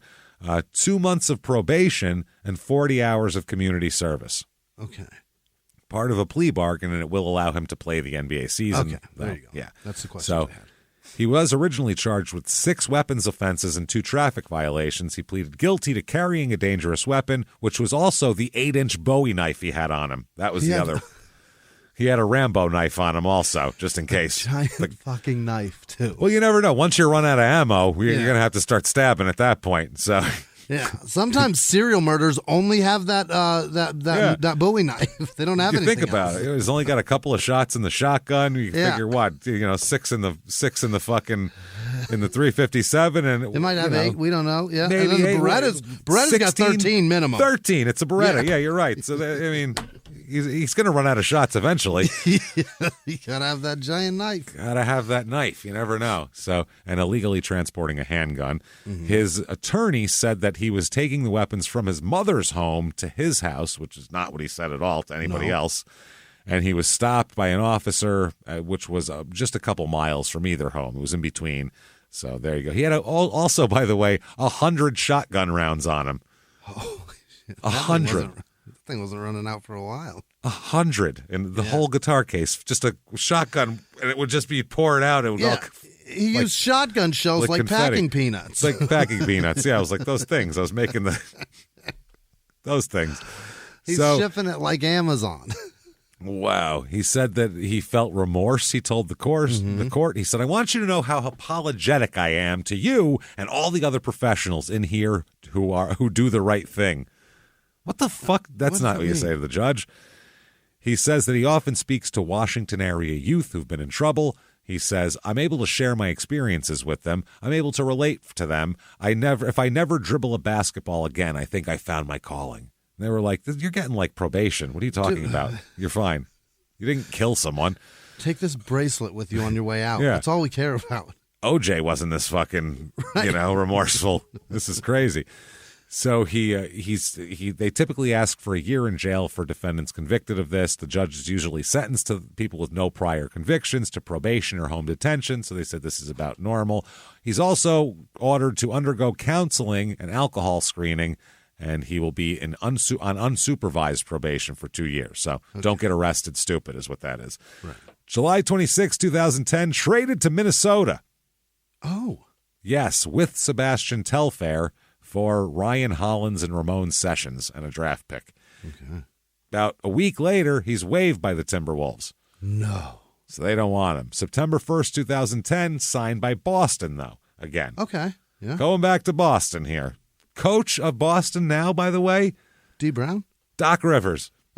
Still. What? He turned them around. He did turn them around after All that right. because they went downhill and then they came back again. They're 56 and 26 this year. Okay. And they lose in the second round of the playoffs. They swept the Knicks, of course, but then they lose to the Heat in 5. So, yeah, that's how that goes. On this team, Ray Allen.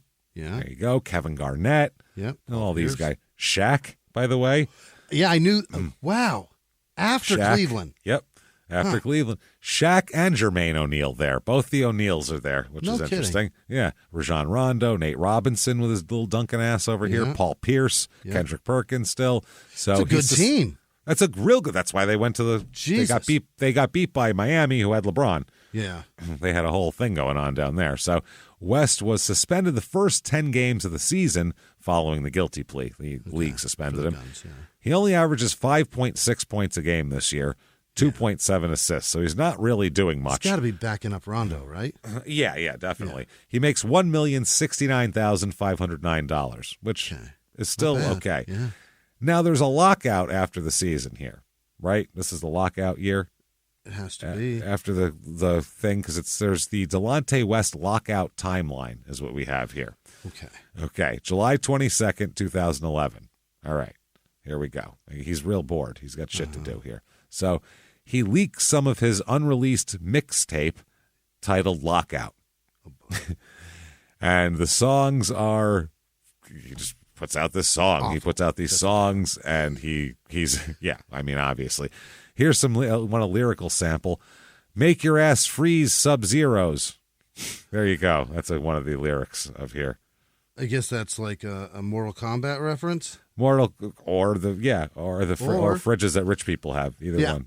Both of those things. Make your ass freeze Sub-Zeros. Sub-Zeros. So they said that they're actually the media basically said these weren't as bad as a lot of rappers. Basically, there's worse. It could be worse, is what they generally said. We've heard Kobe's album. It's worse. People have sent us Kobe's album. Not good. Not good. Not good. AI's is even worse. Oh, man. The Delonte West, here we go, August 12, 2011, he finds he's unable to travel overseas to play due to his prior arrests. He's not allowed. Yeah. Yep. So, there's, I guess, Eastern Europe is where he was looking, and he had a ball over there, but they won't let him play. So now he's like, fuck, how am I supposed to make money? So he said that he applied for a job at this point, August 17, 2011. Do you remember where? And applied for a job? Home Depot. Oh, yeah, Home Depot. Yeah. He applied for a job at Home Depot, which is very interesting. He said that he got made fun of a lot for that, too. Yeah. And we don't know if he was bored or broke or what the fuck deal was, but he was at Home Depot. Somebody likely made a joke about if he's not working, he could go stand in the parking lot at Home Depot, and he probably missed the parking lot part, and he was just like, all right, I'll go do that. He said that he was broke and applied for a job at Home Depot. He tweeted that. Yeah. He said, quote, "It's official. Pride to the side. Number 2. Pride to the side. Just filled out an application at Home Depot. Lockout ain't a game." Okay. I don't know how he's going to make enough money to pay a mortgage on $1 million house from fucking first week at Home Depot here. So he's also on probation and everything else. He said can't even get that overseas money. Judge says it's a no-go on leaving the country. And then he said also at one point, quote, broke down in the ATM line, 25 cars behind me, and I already reached my daily limit. I'm broke and my car's broke. Where's my therapist? He didn't have like a mental breakdown. His car literally broke down. His car broke down, and he already reached his daily limit of, withdrawal. So he said that he's obviously having a bit of an issue here. August 22nd, 2011, he said that he's also wants to work at BJ's, which is a warehouse like a Costco type of thing on the East Coast. Yeah, we have it that, here. Or is it the? No, it's a big warehouse store. Not the old Bob's Big Boys BJ's. No, East Coast. It's a warehouse store. It's fucking it's right here. We have a membership to one of these. So yeah, he said that JB's, wasn't it? Bob's Big yes, Boys? Yeah, yes. JB's, huh? Yeah. JB's was one of those like shitty diners. Yeah, you're right. He said he wanted to sell knives. Oh, I don't know why he wants to sell knives, but he's very interested in selling knives. I love them. He says that maybe he can sell knives at Sam's Club. Also, is a possibility. So he wants to be a Sunday sample guy. No, yeah, he wants to go. He wants to do knife things like them. Yeah. So he said that he applied for a job. He said, "quote He said, yeah, you don't want to put all your eggs in one basket, and who knows." So I don't have an Eggman anymore. Oh my God, my Eggman's gone. I'm broke. Then he said, I might actually have to work with Sam's Club. Not work with, it's work for at that point. Yeah, you don't work with. That's a way to improve your life around your Musicians friends. work with people. Important people work with people. People who work at Sam's Club work for Sam's Club. That's how that shit works. He said, I might have to work with Sam's Club, BJ's, selling knives. That's pretty cool, too. I get a microphone and everything to do the demonstration. Yeah. Holy shit, this is what he needs, knives. So he said, wow, quote, I would get the customers. Apparently he sold knives at Costco for a minute. Yeah. And he said, quote, I would get the customers. I would say, I'm D. West from the Celtics. Tell people to come back to a knife display, and my brother would chop up tomatoes and stuff and show them how sharp the knives are. Anything I could do, man. At the same time, ain't no shame. Same way I'm smiling now and enjoying life, I was doing the same thing then. Moving knives. Yeah, that's right. His brother Dimitri said, quote, we were taught how to get in and grind it out. That's why he's playing with his fingers taped up right now, because he cut himself on the knives. Hilarious. That's why you probably shouldn't play with knives if you're an NBA player. So September 21st, 2011, this is from slamonline.com. He's saying that now he's been misunderstood is the thing here. That's what's going on. Yeah, that's what's up here. He said, this is amazing. Quote, bespectacled eyes softly studying the sun-washed Lincoln Memorial in front of him, besuited back, turned toward the towering Washington Monument behind him. A smile signifying freedom crosses Delonte West's lips, as if contagious, spreads to all of us in his vicinity. Uh-huh. Okay, this is fucking interesting. Apparently, quote, supreme symbols of America, the memorial and monument aren't the cause of our sense of liberation. No, we felt this way since the chauffeur pulled up the gravel driveway outside his house in Fort Washington, Maryland, earlier this July morning. And West, myself, a photographer, and friends and family members piled into the back of the black Escalade. A lot of people don't know this. This is West, by the way. Quote, a lot of people don't know this, but all of last year I was on house arrest. No, everyone knew that. It was in the newspapers. We all know. He said, when I wasn't in the arena, I had an ankle bracelet monitor on. Right after the game, they'd put it right back on, and I have to go straight right back home. Yeah, that's what house arrest is. Yeah, that's right. I guess they didn't know what he thought because he didn't have to wear it on the court. Right. So that's good. He didn't have to do a crossover wearing one. No shit. They said on a daily basis he had to phone in his whereabouts 4 times, even in the middle of the night. He said that his friend said, quote, it didn't change D, but it did help him mature some. This is his childhood friend and business manager, which means he hasn't matured at all. Not at all. Unless your childhood friend happens to be a top-tier business manager separately and you hire him, Otherwise, you say, I mean, I don't need eggs right now. I guess you could manage my fucking affairs. And then he wonders why he's selling knives at Costco. Gee, I don't know. Make sure my bracelet Jesus goes back Christ. on. Yeah, what the fuck? Oh, my God. Jesus fucking Christ. He said it helped him focus his energy on what mattered. He said, wow, that's very interesting there. So, fuck, man. He's not allowed to do anything. He says that's been hard. He's not allowed to leave his hotel room on the road. He said, when I broke my wrist, they took me straight to the hospital. And he said, I got into trouble because I didn't call and let them know I was going to the hospital. Oh. They said, if something happens on the way to the hospital, I don't know where you're at, so you better call in advance next time. That's how they was on me. Jesus Christ. Yeah, he didn't know. They just took him to the hospital. He broke his fucking wrist. He finally, he got his bracelet removed. I think now he's off probation. Great. So he's very, very excited here. He said that's his Uncle Rudy. We'll put Uncle Rudy into the picture. He said, quote, you haven't heard of him shooting or stabbing nobody. If you want to permanently mark him for what he did, all you have to do is look at your own. He's not the first, and he won't be the last to make a mistake.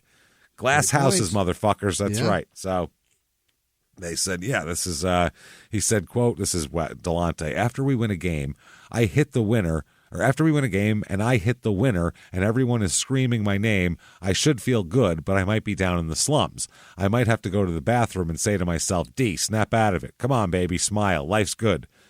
Which a lot of people have that even if they have no mental illness. They need to, hey, asshole, get your shit together. That's just something that, I don't know. Maybe I only think that because I have that. So I don't know. Maybe everyone doesn't feel like that. Yeah.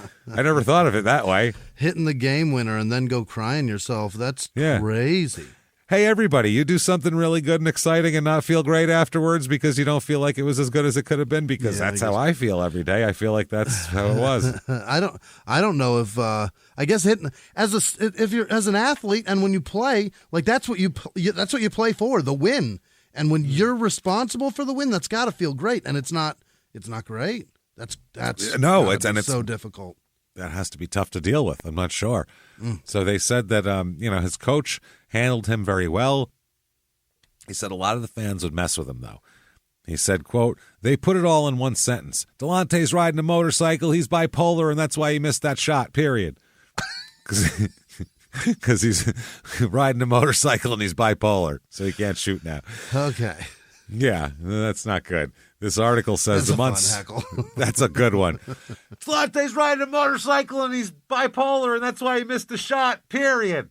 It's not very succinct as a heckle, I would say. You bum. That's you lousy bum. They say, quote, the article goes on to say, the monsoon of criticism exacerbated his problems, which partly explains why he missed games and shunned the media during the final season with the Cavs. Now, though, after seeking guidance from a circle of doctors and lawyers, he's ready to own his condition. Oh. He said, quote, this is his friend here, we're going through the process of looking at different bipolar foundations to see which one will be a perfect fit. This is going to make a major impact for other people suffering from it. It's going to remind people that we're all still human beings.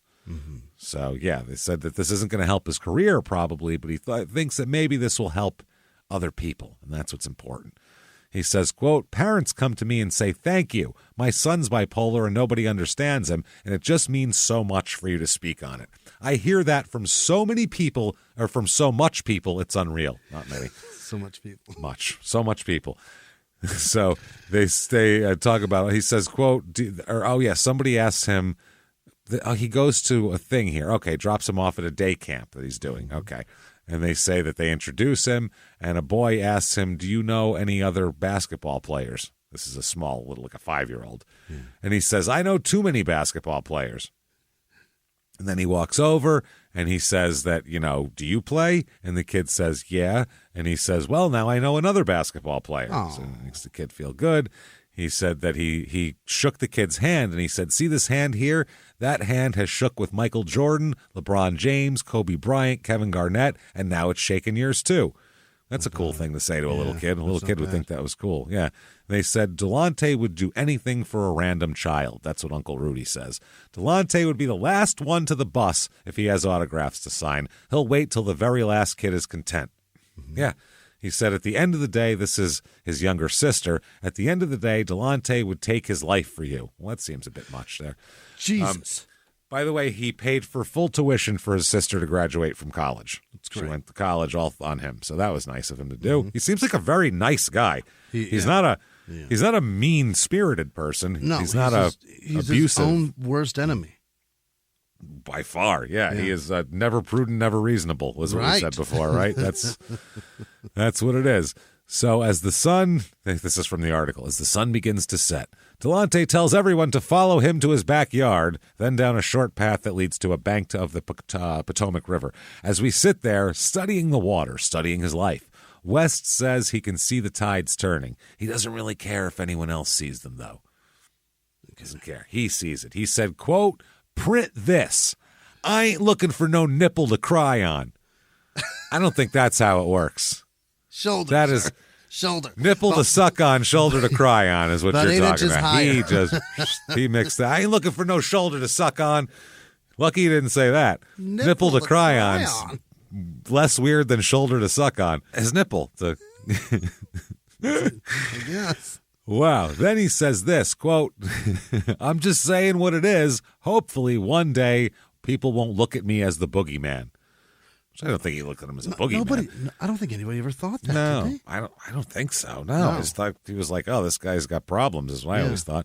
So September 28, 2011, he tells everybody that he got a job with Regency Furniture Showrooms now. Now he's going to sell you a futon. He's there. He's trying to, I guess, selling furniture. Yeah. He's worked at the knives department. He said he's working on a rap album. Oh, no. He said he's staying with the furniture store to try to stay afloat during the lockout. Okay. The sales manager at the store said, yes, he did. I hired this man. Yeah. So there he is. Yeah, why not? Come on down. School locally. Yeah, he went to 3 years of college. They said that he had used to come in, quote, sometimes he just stops by and says hi. He can make some extra money, and it would make money for us. So when he comes in, wants to sell some furniture, people will come see him and then maybe buy some furniture. That's how it works here. It's like a personal appearance. In the 1980s, a rosé swept the country. Hey, Mike, I really like this White Zinfandel. Well, good. Now put it down. We're going to try another one. White Zin became America's top-selling wine. But most don't know that this sweet drink has a sour history. What began in 1986 with counterfeit bottles. A big fraud, a multi-million-dollar fraud. Sent investigators chasing one of the most powerful families in the business, the Licciardis. But the closer the feds got to them, the more dangerous things became. It's a story of deceit. At the time, I was paranoid. Threats. You touch my kids, I will kill you. And murder. With a .22 caliber bullet to the head.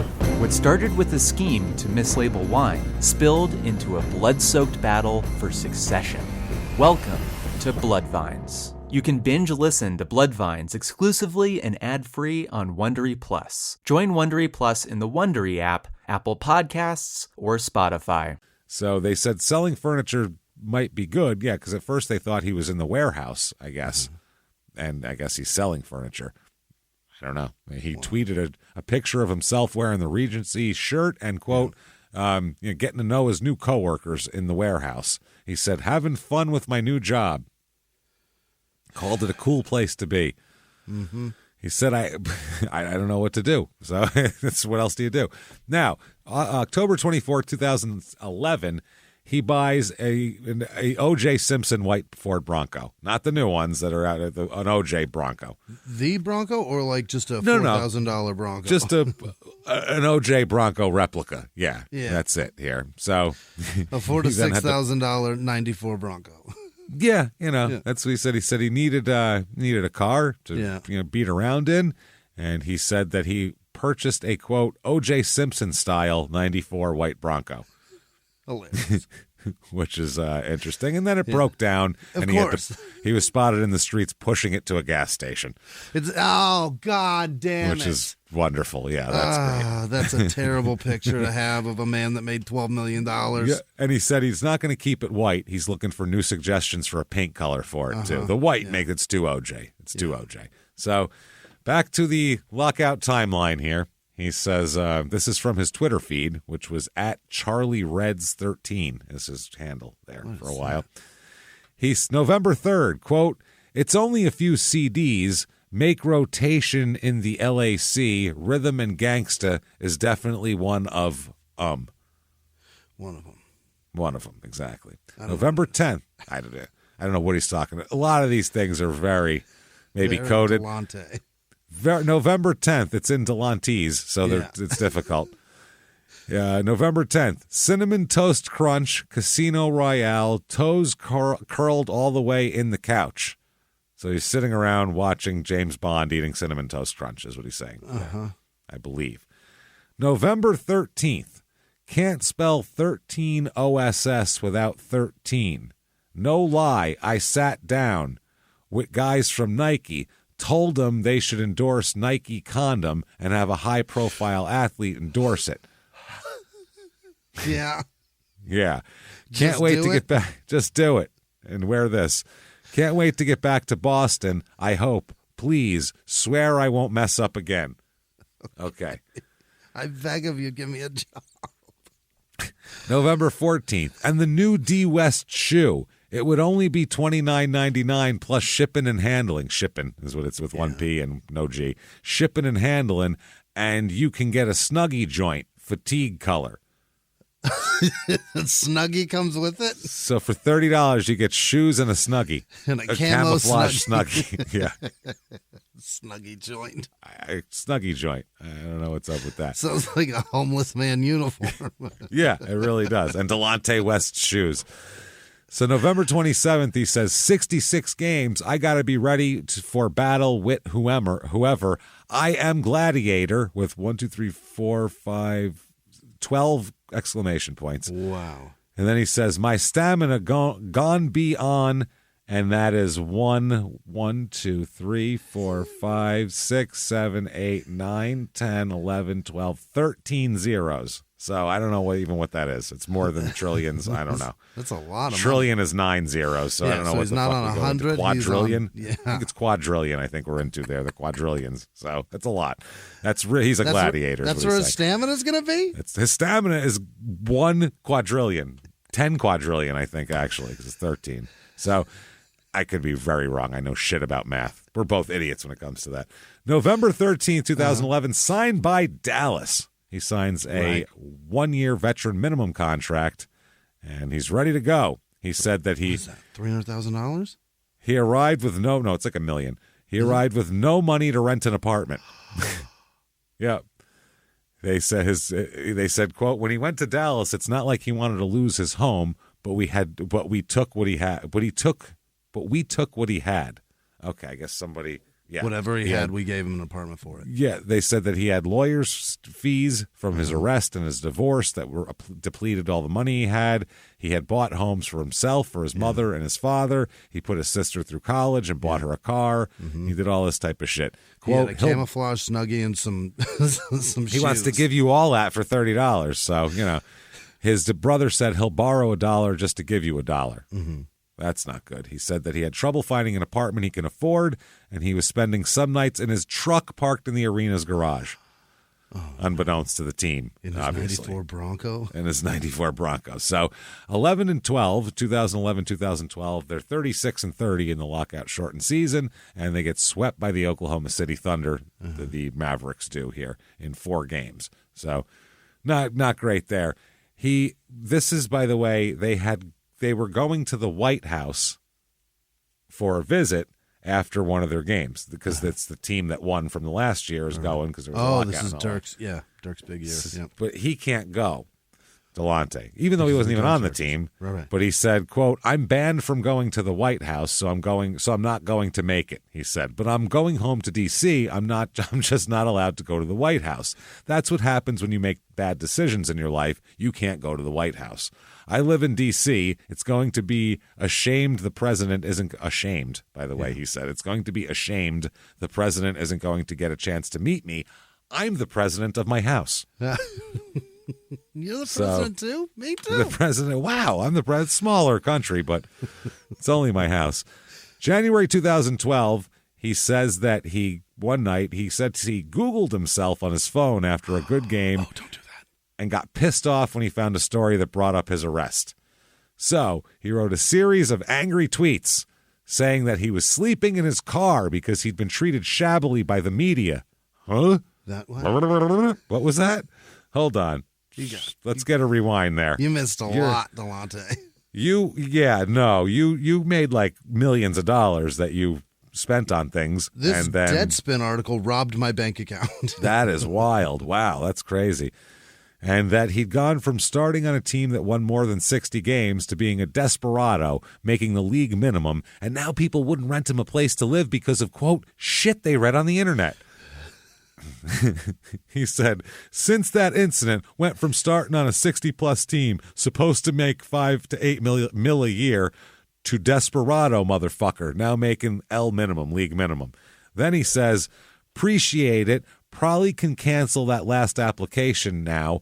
Oh, yeah, why I sleep in my car, not because I spend unwisely, because even though my case was dismissed, these are into separate tweets, by the way, even though my case was dismissed as misdemeanor, apartment complexes out here won't let me in. Oh, he says out chair, so he's really Baltimore. Won't let me in because of the shit they read on the internet. Hey, D, is that chicken I smell in your locker? It sure is, because I sleep in the gym some night, in my car other night, motel when I can. I ain't your fucking sideshow. Then stop tweeting, please. Stop being a sideshow. You're literally putting on a sideshow. Yeah. He says, oh, I get it, Dallas media. Let's ask all the players about D's game. Ask D West to rap about chicken and guns. Lame-ass motherfuckers. Then he says, you took your fat ass down to South Beach. He's talking to LeBron now. Oh, boy. Took your fat ass down to South Beach, riding the Pony Express, fat boy. Oh, no, it's somebody else. Get Braun dick out your mouth and go jog on the beach. Somebody else who signed down there took his fat ass down there. I don't know. He said, eating chicken and riding motorcycles. Actually, it's ridden motorcycles is the way he says it. Hope you... Maybe. He's a little chubby, I guess. Hope you sleep well tonight. Now go write about that, Weinhorst, after you write all that bullshit about me. Oh, I think maybe it's a... Oh, I think it's the reporter. Somebody in the media. I think it's a media person. Yeah. Escrow and whatever else they make up to take a price of your league minimum. So, yeah, F you. Sure, a GM out there like, damn, there he go again. Oh, yeah, for you dumb jokers out there, 800 equals 370. Lawyers' fees, agent fees, league fines, divorce settlement, what you got left. Okay, so that's good math. He later deleted everything and apologized. Yep, that's how it goes. Delete. Delete. Fuck it. Fuck it. Not bad. No, April 25th, 2012, he says, quote, it's just like a warrior getting ready for battle. This is pregame. He's sitting in front of his locker. He says, you take time to reflect on what you have to do that night for victory. It's like a Spartacus type putting on your armor. It's basketball. Relax. Yeah. No one's being murdered out there. No one will be killed on the court, probably. No matter how many overtimes there goes, there will never be Tigers released. No. Well, like in football, guys have died. They've broken their necks. There's been bad things. Basketball, really minimal. I mean, honestly, couple, I think. You could blow out an ACL. Yeah. And, that's about it. So he's ready to go, though. He wants to do this. The Mavs signed Jason Kidd here, so he's excited about that. Kidd said of Delonte West, he's a great person, a very caring person. Isn't that nice from alumni to alumni of Crime and Sports? Yeah. Yeah. He said that on the playgrounds of Maryland and Washington, Delonte said he was called Little Kid because he had light skin and his game was very similar. Okay. And he said, this is Jason Kidd, he's a competitor and he can play. He's a big part of our success here. Being around him this season has been great. I've learned a lot about him. He'll give you his last dollar if you need it. I believe it. It will be his last dollar, too, because he's got nothing. So that is wild. He's doing all this. He's trying to overcome his financial problems. He's having all sorts of issues here, obviously. His mother, who lives in the home he bought her in Maryland, he says, though, he's helped all these people, so, he should be okay here. Yeah, why not? So he was very upset after there was, I guess, an incident where he drew a $25,000 league fine. Oh, that was the weird wet willy he gave. Remember that? Oh, who did he give it to? I don't know. That was weird. A ref? No. No. Another player, right? A player. Yeah, it was a player. It's like, what the Curry? fuck? Who did he do it to? $25,000 fine. I don't know, man. It's really fucking weird, though. They said his brother said he didn't take the situation light. He was real upset with himself. He was real disappointed in himself after he did that. I said, bro, what you doing, man? He said, I know, my bad. He apologized to me because, believe it or not, sometimes it's out of his control because, he's dealing sometimes with this medical issue. Sometimes you're like, did he go off again? What are you doing? Yeah, obviously. Stuck a wet finger in a man's ear. No shit, man. It's just you don't do that as an adult. Yeah, that's not good. Dimitri, his brother, said, quote, Delonte don't give himself anything. He gives everything. Delonte's a giver. Delonte makes sure that everybody in the family is taken care of. That's nice. And then his mother says, I have like 36 nieces and nephews. I got great nieces and great. My sister's 67, so that's older than most people's grandparents. So I'm saying that Delonte tries to help out. So he tries to give everybody some money when he can. He got hit with a technical foul in Golden State one night, and he said, quote, well, I lost it tonight. I wish I could make the funeral tomorrow to touch your hand and tell you I'm sorry. Where's my medicine? Oh. Somebody died, so he couldn't come. He's having some problems there. Delonte also said at the end of the day, the world beats you up and you got nobody to turn to. Your family is always going to be there. I was raised in that system. I was raised with a village. My family's like that because cousins, close friends lived with us and we lived with them for years at a time. That'll happen. That'll get you awfully fucking close there. Awfully fucking close. So he on the court, he hasn't, it seems like he lost something. I don't know what it is. It's his confidence or something. He said about free agency, when that time comes, I just hope I've done over the last 2 years playing for the league minimum when I know I'm worth much more than that. Judging by the players around the league, my defensive ability, my ability to play offense, you can see it. It's not a league minimum, but I'm not going to fight the system. Oh, Jesus Christ. Yeah, I guess so. His mother said, I love the way that Dallas is embracing my son. When I see my son, I see him happy. I see him, and it's almost like a transformation type of thing, and I love it. I love Dallas. I love what is happening with Delonte in Dallas. This year, plays in 44 games, 9.6 points a game, 3.2 assists, 1.3 rebounds, and that's it for basketball for him. Wow. That's it.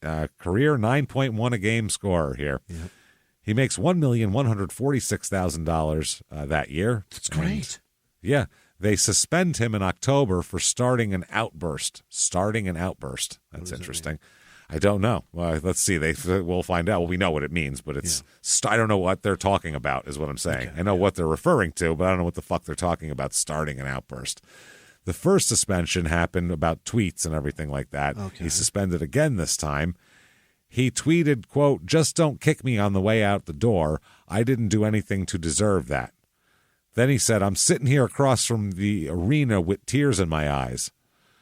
Then he said, no, I'm not off my meds. This is what he's tweeting. Okay. He got suspended for all this shit. They didn't disclose any specifics, but he was acting like an asshole, apparently. So they said it was effective immediately and no other statements would be issued. There you go. Vince Carter said, we're losing a competitor. That's plain and simple. He's a competitor. Yeah. He's waived by Dallas. Done. At the time he was waived, he was renting an apartment at a 28-story building with a balcony that overlooked the arena, which is not great for a guy who just got cut from the team. Yeah. So he said he sat there after his release and watched fans come to the arena. And he said that he would basically just sit there for the whole game, and after they left, just kind of catatonic, staring at the whole thing. Oh, my God. That's so creepy. Yeah. He said, I couldn't move. I sulked. I cried every day. I stopped eating. I felt I was so close. There was this perception of me of one bad decision I made a few years back in Cleveland. I felt I was on the cusp of letting it go. How's that feel, Mavericks fan that went to games in that year? No shit. Delonte West he was staring at you and cried. Yeah. He makes $16,232,536 in his career when he's completely broke. What? So, yep, not wonderful. He said that he met a woman here, Caressa is her name, at a mutual friend's house, and they got together. and all that sort of thing. So, yep, he said that he had a $1 million 8-bedroom house with a pool and a nice view of the Potomac, but he said that the furnace was out and he couldn't afford a new hot water heater. So had to sell the whole thing. You can't have a big house like that unless you can afford a lot of shit breaking. That's just how it is. Yeah. So he filled the room with rooms with portable space heaters, 4 in the master bedroom. He said he remembers heating water on the stove so his newly pregnant girlfriend could take a warm bath. He's living like he's in the projects in an 8-bedroom fucking house, which is crazy. He said he proposed to her by cutting a snippet off a jump rope he found in the garage and wrapping it around her finger. He said, "That's all I can afford, baby. I'm broke. Heat ain't working. Brain ain't working right, but I love you." Oh, that's a hell of a proposal right there. In every romantic comedy, that's when the guy finally gets it and it all comes together. That's usually what he says. He says, brain ain't working, heat ain't working, but I love you. That was at the end of Overboard. I have nothing I can give you. Yes, you can. My God. Girl. That's all that is capable of giving her children. I can give you my sperm. It's pretty good. That's all I've got. That's it. He painted his basement black, and he would sit down there thinking of what he could sell to earn some money. He said, quote, "I never had no shame in my game. Look, I'm liquidation sale, baby. Everything must go." Fire sale. We must Doesn't be crazy. Give a fuck. Mm-hmm. His family wanted him to put his basketball stuff up, but he said no. Anything I could find, I threw it away. Trophies, pictures, anything. I was just hurting. I felt like I was spiraling downhill. So, 2013, he's acquired by the Texas Legends of the NBA D-League, which is now the G-League, I think. So, he made his debut with 10 points for the team, and he's doing that sort of thing. So, he marries Caressa. Okay. They have 2 sons, one of whom is named Cash, which is very ironic. With a K, I think, or a C? With a C. It's the only cash I've got. For a guy with no cash, yeah. Got any cash? Right here. Holds it up. He said that he was optimistic. He was playing for the CBA at one point here. Uh-huh. Jesus Christ, that's rough, man. He went to China also to play. He's just trying to go all around here. Yeah. This is funny. Everyone knows that he wanted to name his kid Delonte Jr. He says, but he didn't want his kid, quote, to go to school and get laughed at because of things his father did. He said, "I named my son Cash after Cassius Clay and Johnny Cash. Yeah. His middle name is Delonte, but I didn't want to name him Delonte West Jr., the first fucking person in 365 episodes to get that shit straight just because of that." Wow. He said, didn't want his son going to school and have people making fun of him for something his daddy did. Quote, "Oh, didn't yo daddy have sex with LeBron James' mama? Man, I don't want to deal with all that." I don't think they would know all of that shit by the time he was in school. So he signs a 1-year deal in China. He goes there. He's having a lot of fucking problems, obviously, here.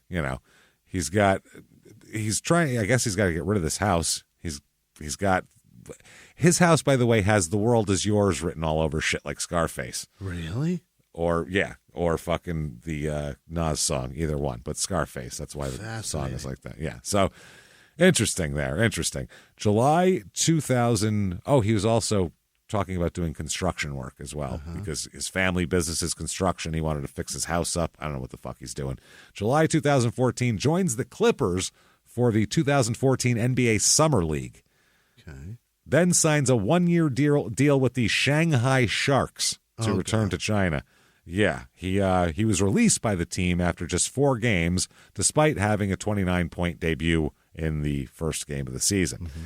He then signs with Guaros de Lara of the Venezuelan Liga Profesional de Baloncesto, but he left the team before playing a single game for them. He's acquired by the Texas Legends, appears that night for the against the Delaware 87ers. He had 10 points in 19 minutes, and then he's waived after he hurts himself in about 2 weeks. No. It's rough.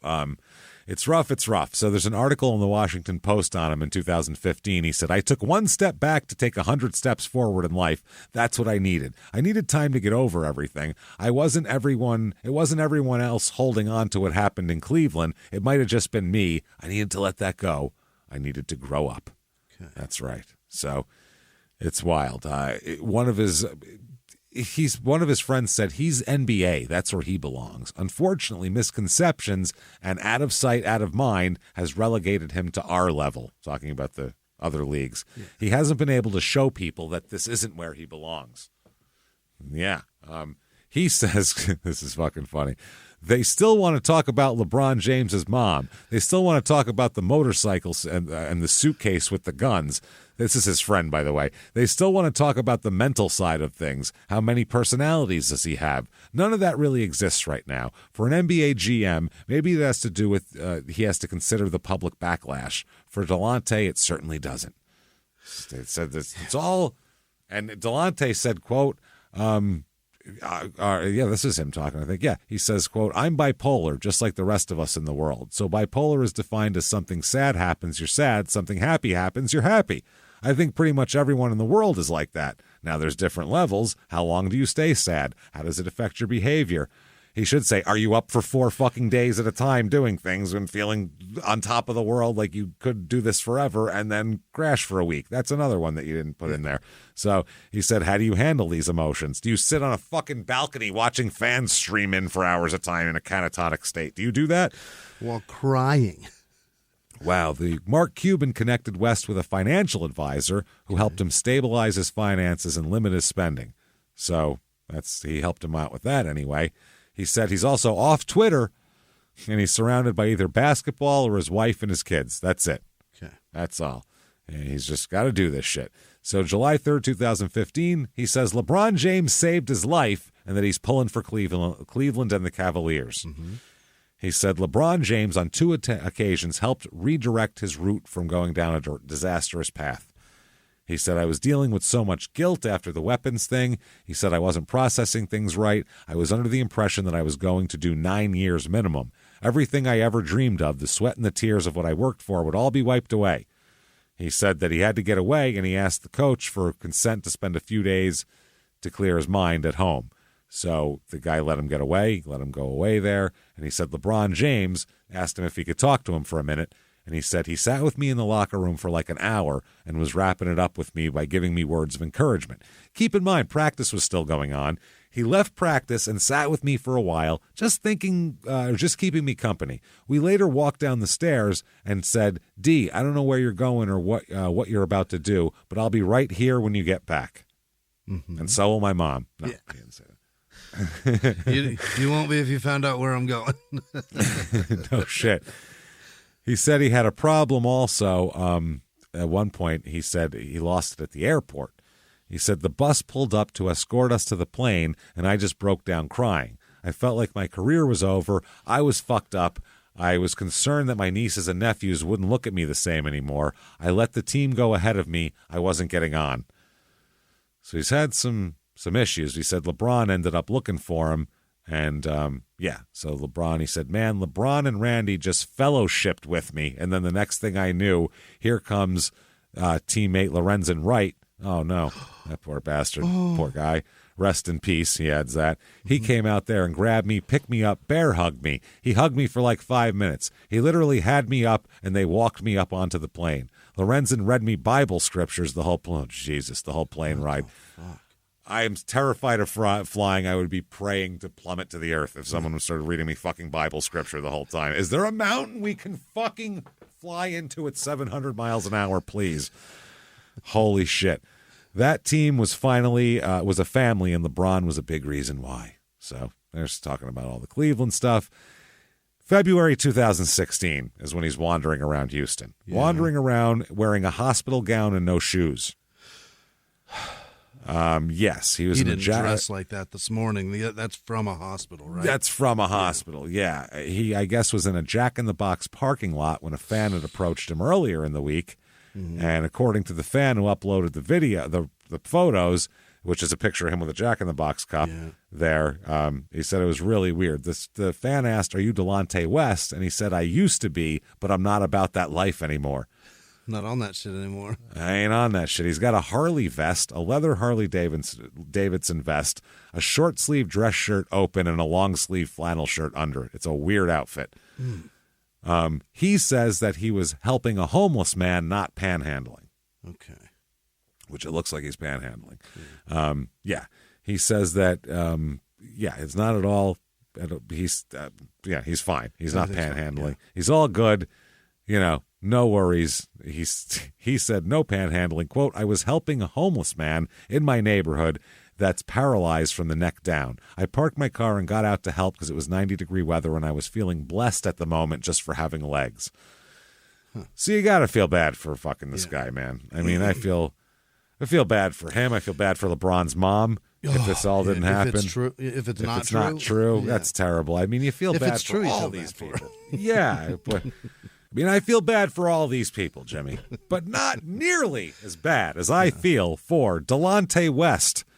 Works for Arnav and Company in Tempe, Arizona. Oh, no. Go find him, give him a hug, okay? January 2020, they said the Celtics gave him a scouting position, but his attendance was inconsistent. So what? Yeah, he got a job, and they just wanted to help him. Job, yeah. Yeah, go watch players. Tell us if they're any good. And he didn't show up all the time. Wow. Danny Ainge, who was the Celtics GM there, he said Delonte has obviously some troubles and some trials that he's got trying to deal with in his life. I just hope that he can fix his life and get back on a good path. Yeah, I hope so. Here, remember when you missed your assignment in Paxson, hit a 3-point range, you piece of shit. Remember that, you twat? So, January 21st, 2020. Here, this is the one that everybody feels bad for him from. This is him being fucking beaten in the street. Remember this? Yeah. That was so bad. That was terrible, and rambling incoherently to the cops. This was really fucking sad, man. This is why people are sad about him. Well, before that he was he's the guy who fucked LeBron's mom. And it was like, oh shit, this is sad. No, he's homeless. And then he's still getting arrested, so we'll talk about that. He's beaten by an unidentified assailant on a Washington D.C. highway. Yeah. And this got all sorts of coaches and Mark Cuban and all these people trying to help him out because they were like, we didn't even know where the fuck he was.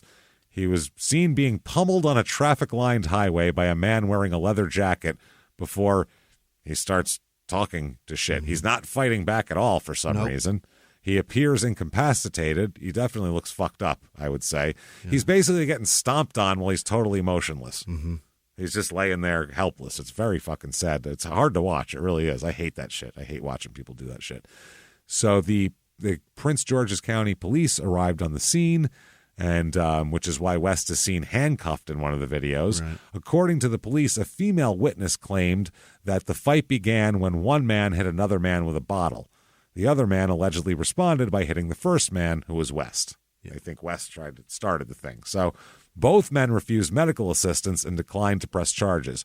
Neither were publicly identified, but West is seen, obviously, rambling incoherently. It was a big row of cars. Nobody's intervening because it looks like there's two homeless people fighting is what it looks like, which nobody intervenes in that usually. But he's laying in a heap on the side of the road. It's really fucking sad. It looks like he's dead for a while there. Right. So West said, quote, I was walking down the street. Then he approached me with a gun. He said the officer speaking with West asked where the guy's gun is. And West yelled, I don't give a fuck where his gun is, because he's trying to explain it with the cops. So he repeated that a few times. Then he said something about Donald Trump, but we don't know what. It wasn't about, he just said something President Donald Trump, and then he said, I'm the real fucking president. Yeah. Is what he said. President of his own house. He's the president of his own house. That's some shit there. So his ex-teammate, Jameer Nelson, said, I'm sick today. Mental illness is something that a lot of people deal with and don't even know it until sometimes it's too late. I'm not sure exactly what is going to happen with D. West, but he knows I'm in his corner and will help him get through this. He's got a lot of friends that are willing to help him. Yeah. I bet he'll be LeBron's Eggman. LeBron will let you be the Eggman, I bet. He's got so much money. He's probably got 40 Eggmen, LeBron. Yeah. You know what I mean? Yeah. He's got to have so fucking many. So many. Unless he really did bang his mom, he's not going to let it happen. Yeah. And then maybe not at that point. You'd think he could throw him something. Throw him a fucking bone here. Jesus Christ. So January 21st, 2020, a police officer is suspended after the video of the handcuffed Delonte West surfaces. Right. Video was recorded after he was beaten in the street. He's fucking handcuffed. So they filmed, one of the responding officers filmed his interaction with West as he sat on the side of the road shirtless and in handcuffs. West suggested he did not instigate the fight. Obviously, he said the guy approached with a firearm. The cop said, "Why'd you hit him? Did he attack you first, self-defense, or did you hit him?" That's what they can hear him talking. They said that the interaction, the officer had been suspended and will be dealt with harshly if the probe determines he was behind the video's release. Not suspended for handcuffing him, for releasing the video to say this is Delonte West, basically. Right. September 24, 2020, NBA and Doc Rivers offer help to Delonte West after all this comes out. Everybody wants to help him then. They offer Jameer Nelson comes out. September 29th, 2020, it looks like he's homeless again. This is when he's out on the street. So Mark Cuban found him and picked him up. Yep. He was standing on the side of the road on a Dallas highway. Delonte was asking for money. He was panhandling on the side of a highway. He's wearing a white sweater, gray sweatpants, and loafers, and he's all dirty. Yep. And he looks like a fucking mess. I mean, it's sad as shit. So he's struggling with his mental health, obviously, and substance abuse. He's holding a cardboard sign. Yep. I mean, he's begging on the side of the road. So Mark Cuban picked West up at a gas station and said, quote, "I can just confirm that I found him and helped him. The rest is up to Delonte and his family to tell." So I'm not going to say shit about it. So there you go.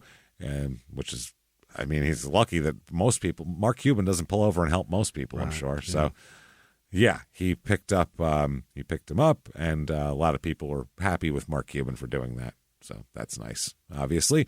January 19th, 2021, Delonte is working at a drug rehab center that he used to attend. Oh, that's great. That's nice. One in Florida here. Mark Cuban helped him get a job. I guess helped him get his life on track and all that. He was treated at the Rebound Therapy Center in Florida, and he's now working there, trying to help other people. So that's nice. October 20th, 2021, he is arrested. For what? In Boynton Beach after banging on the police department's lobby doors. Again. Yeah. Let me That's in. twice where he looked for them. Yeah. That is wild. So he goes there. This is down in Florida, obviously. Where else would you bang on a police department's doors and get arrested for it? So he goes down there. I guess it was just before 9 p.m. Officers responded to the department's lobby for an individual yelling and banging on the glass doors. It was him. He is screaming profanities while holding in two separate hands, in one hand, an open can of Ice House beer. Yeah. And the other hand, an open bottle of mango-flavored vodka. Oh, he's on it. This is not, this has nothing to do with mental health. No. This is, I'm drunk in the streets, and I'm fucking yelling at people. So officers said that he began to walk away while still screaming, and they told him to stop. He refused to stop. Then they commanded him to place the open containers on the sidewalk. He complied with those demands. However, then he stood back up and began to place his hands inside of his waistband of his pants. Oh, God, Delonte. So the police officer, one of them, unholstered and pulled a taser on him and gave him commands here. And he complied, dropped to his knees with his hands in the air.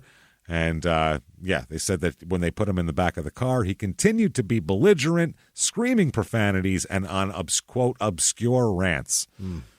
They said that he smelled of alcohol, his speech was slowed and slurred. I mean, he's walking around with two open containers, not just one. One of them's fucking hard liquor. So they arrest him, charge him with disorderly intoxication and having an open container. At some point, when you have Mark Cuban, there's a lot of people out there that can get their life together who never had $16 million, and Mark Cuban's not trying to help them, and they don't do this. So at some point, you go, you know what? You got to figure it out, Delonte. It's a lot of your problem. Yeah. February 20th, 2022, he's making a comeback. Yeah. That's right. He said he's winning the battle with mental health. He's making a comeback with Ice Cube's Big 3 League. Oh, no. Yep, he's going to be on that league, which we found out, it's still going on, I think, actually, isn't it? Yeah. I don't know. Is the guy from the Pacers, what's his name? The guy that is he's a proponent of weed, that guy? Oh, Stack 5. yeah. What's his name? God damn it. I can't remember. Yeah. I guess apparently LeBron, quote, this is interesting. LeBron told his business partner, Maverick Carter, that he wants West in Los Angeles and that he will, quote, spend whatever money it takes to get him back on his feet. He wants him, like, on the team or just, like... in the city, I think, Okay. around him, I guess. I think on the Big 3 team that's there, I think. They said, yes. So he said he's had a lifelong battle with illness and everything else here. So he wants to help him. October 2022, arrested again, booked on multiple charges over a vehicle trespassing incident. This is 5:53 p.m. Police receive a call after witnesses said they saw West trying to get inside a vehicle that didn't belong to him. Oh, God. They said they tried to detain him for trespassing, but he allegedly became aggressive and fled the scene. He was eventually found, detained, and booked on 4 criminal charges: vehicle trespassing, entering a vehicle, fleeing from law enforcement, and public intoxication. Yeah. Mark Cuban said it's a struggle for him. I mean, addiction is awful and mental illness is awful. He's at a point in life where he's got to want to be helped. It's on him. Yeah, he's got to stop drinking and doing shit, too. That's the thing. He can't go saying that he thought it was his car because he knows damn well he doesn't have a car. No, that's the fucking thing. Totally. Yeah. So, all right, let's end this on a Delonte West quote. Oh, boy. Okay. Quote, I like to paint murals of the ocean that I see beyond the horizon because I feel if in order for us to grow, we got to know. In order to love the brother man, you got to know the other man. Oh. 1 fish, 2 fish, red fish, blue fish, knick-knack, paddywhack, give the dog a bone, ding. He said that? Ding. That's in there. He said the get a dog a bone part too? Yeah. He said knick-knack, paddywhack, give the dog a bone, ding. That's the tweet. Yeah, because I'm not shitting you. That's because in that movie, Don't Be a Menace, the guy's bacon was done. That's what it was. Yeah. Ding. Dinner's done. He just did it. Yeah. In order to love the brother man, you got to know the other man. Yeah. 1 fish, 2 fish, red fish, blue fish, knick-knack, paddywhack, give the dog a bone. Ding. There you go. That's Delonte West. And that is Delonte West, everybody. Oh, my. Seems like when this guy is not drinking, not doing drugs, and concentrating on his mental health, he's a very nice person at his core. He's a good person. He's not a mean person. He's not an abusive person. No. He's not beating the shit out of his wife. He's not knocking his kids around. He's not fucking punching strippers at 3 a.m. He's just got it's his own worst enemy. He's been a detriment to himself since he was 8 years old. So he's one of these guys we really hope we don't have to do any updates on Delonte West, other than he's doing great now and coaching a team or something, like, coaching a G League team or something. That'd be great. I'd love to hear that someday about Delonte. So we're rooting for you, Delonte. We are. God, so we hope you pull it together. That's Delonte West. If you like that episode or really like anything about the show, get on whatever app you're listening on and give us 5 stars. It helps drive us up the charts. Let people know what Crime and Sports is all about and that you love it. So it helps a lot. Tell your friends, post about it. It really, really helps spreading the show. So thank you for doing that. Who's done it? Thank you. Patreon.com/crimeandsports is where you get all the bonus materials, and there's so much bonus material. $5 or above gets you everything, including a whole big back catalog with like 200 bonus episodes. You'll get those immediately, and then you get 2 new ones every other week. This week is no different. We're going to talk about the 1919 Chicago Black Sox scandal. So throwing the World Series, there's gangsters, there's dirty shit. It's fun for Crime and Sports. For Small Town Murder, we're going to talk about something that's nothing to do with small towns, but lots of death. We're going to talk about some weird Titanic stories from the Titanic, including not from like the movie. We're talking like a lady threw her baby in the garbage and then got on a lifeboat. That's a story that happened. We have to get on the boat with her. Yeah, Small Town Murders research person Allison. We have one of her relatives was on the boat and survived it, and it's pretty wild. So we'll talk about all of that.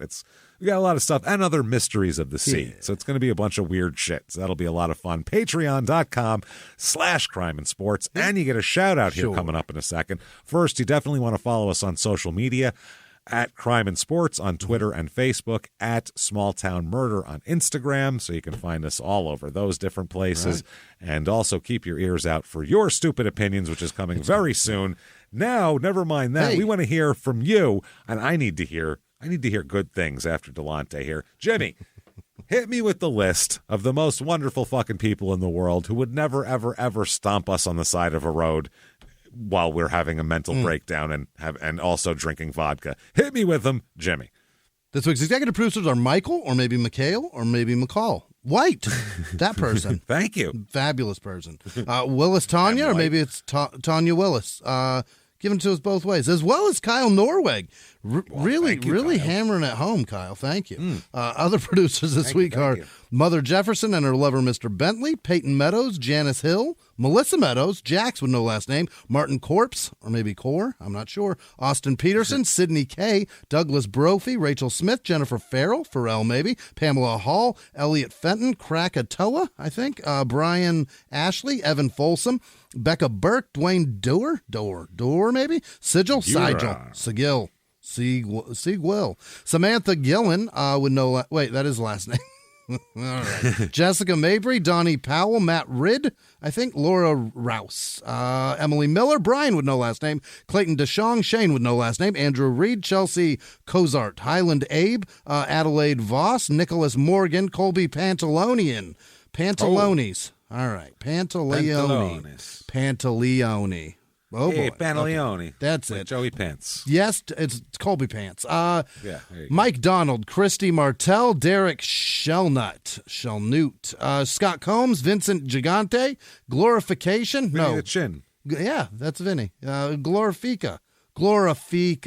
D. Cameron, Doshia Leah. Okay. Jessica Doshia. Nadia Malik or Malik, maybe. Megan Fada, Malin Oscarson, Malin Oscarson. Summit PDR, Laura Rabelias. Rabble it up. Mitchell Cadret, Mike Hoyk, Tony Chambers, Greg Prouse, Kelly Meyer, LJ with no last name, Clint Borges, Don Midasoni. It's a Midasoni. There it is. Emerald Seeley, Donna Sutton, Benjamin Williams, Nina DeGield, Hanson, Garney, Holmes, Charles Davis,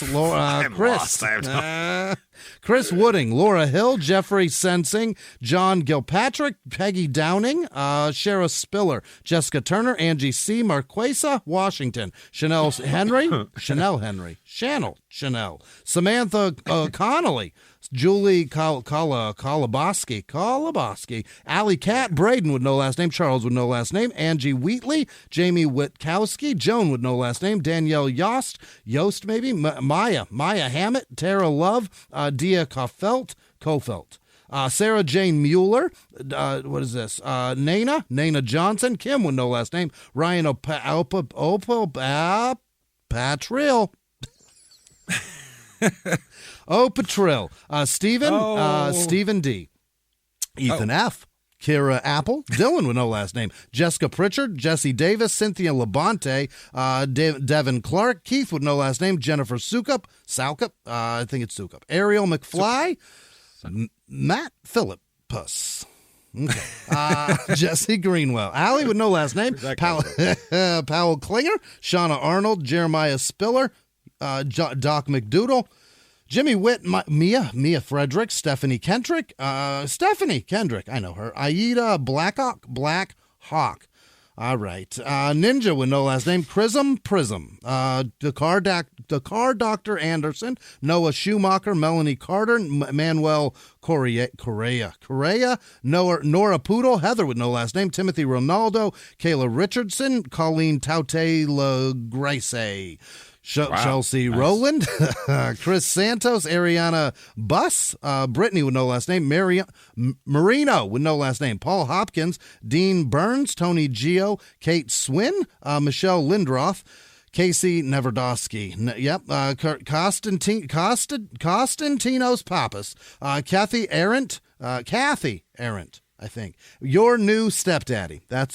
He signed up also. Corey Valerie, Emma Peak, Zach Wiley, Eric Lindgren, Canna Crump, Nick Rosenberger, Callie Rhodes Outlaw, Robin Rousseau, Brianna Collins, Brittany Crisall, Shanna Brienne, Sean with no last name, Sheila Galladay, Al the Fifth, Angie Palmer, RV, no last name. An RV donation, James.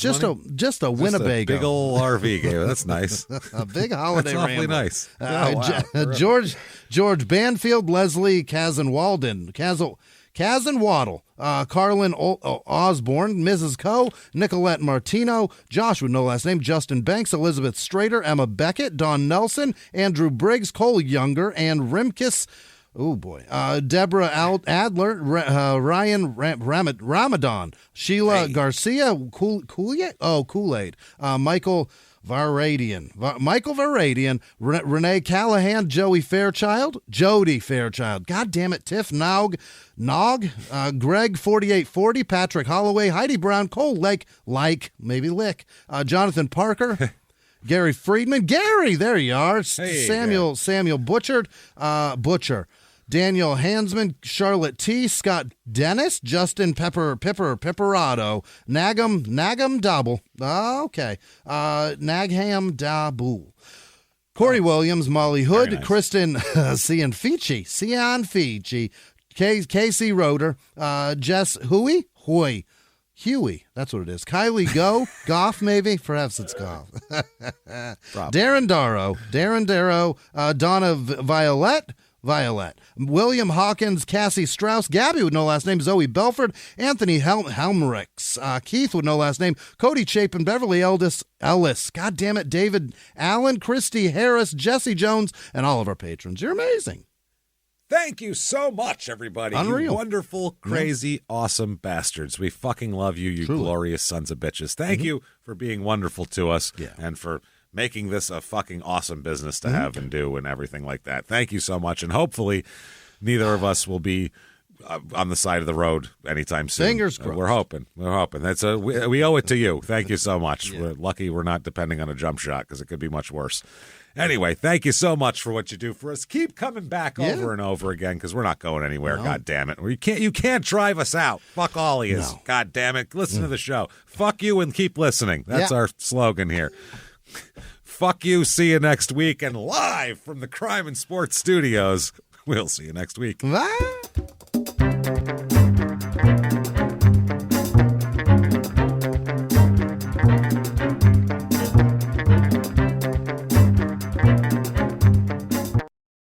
If you like Crime and Sports, you can listen early and ad-free now by joining Wondery Plus in the Wondery app or on Apple Podcasts. Prime members can listen early and ad-free on Amazon Music. Before you go, tell us about yourself by filling out a short survey at Wondery.com/survey.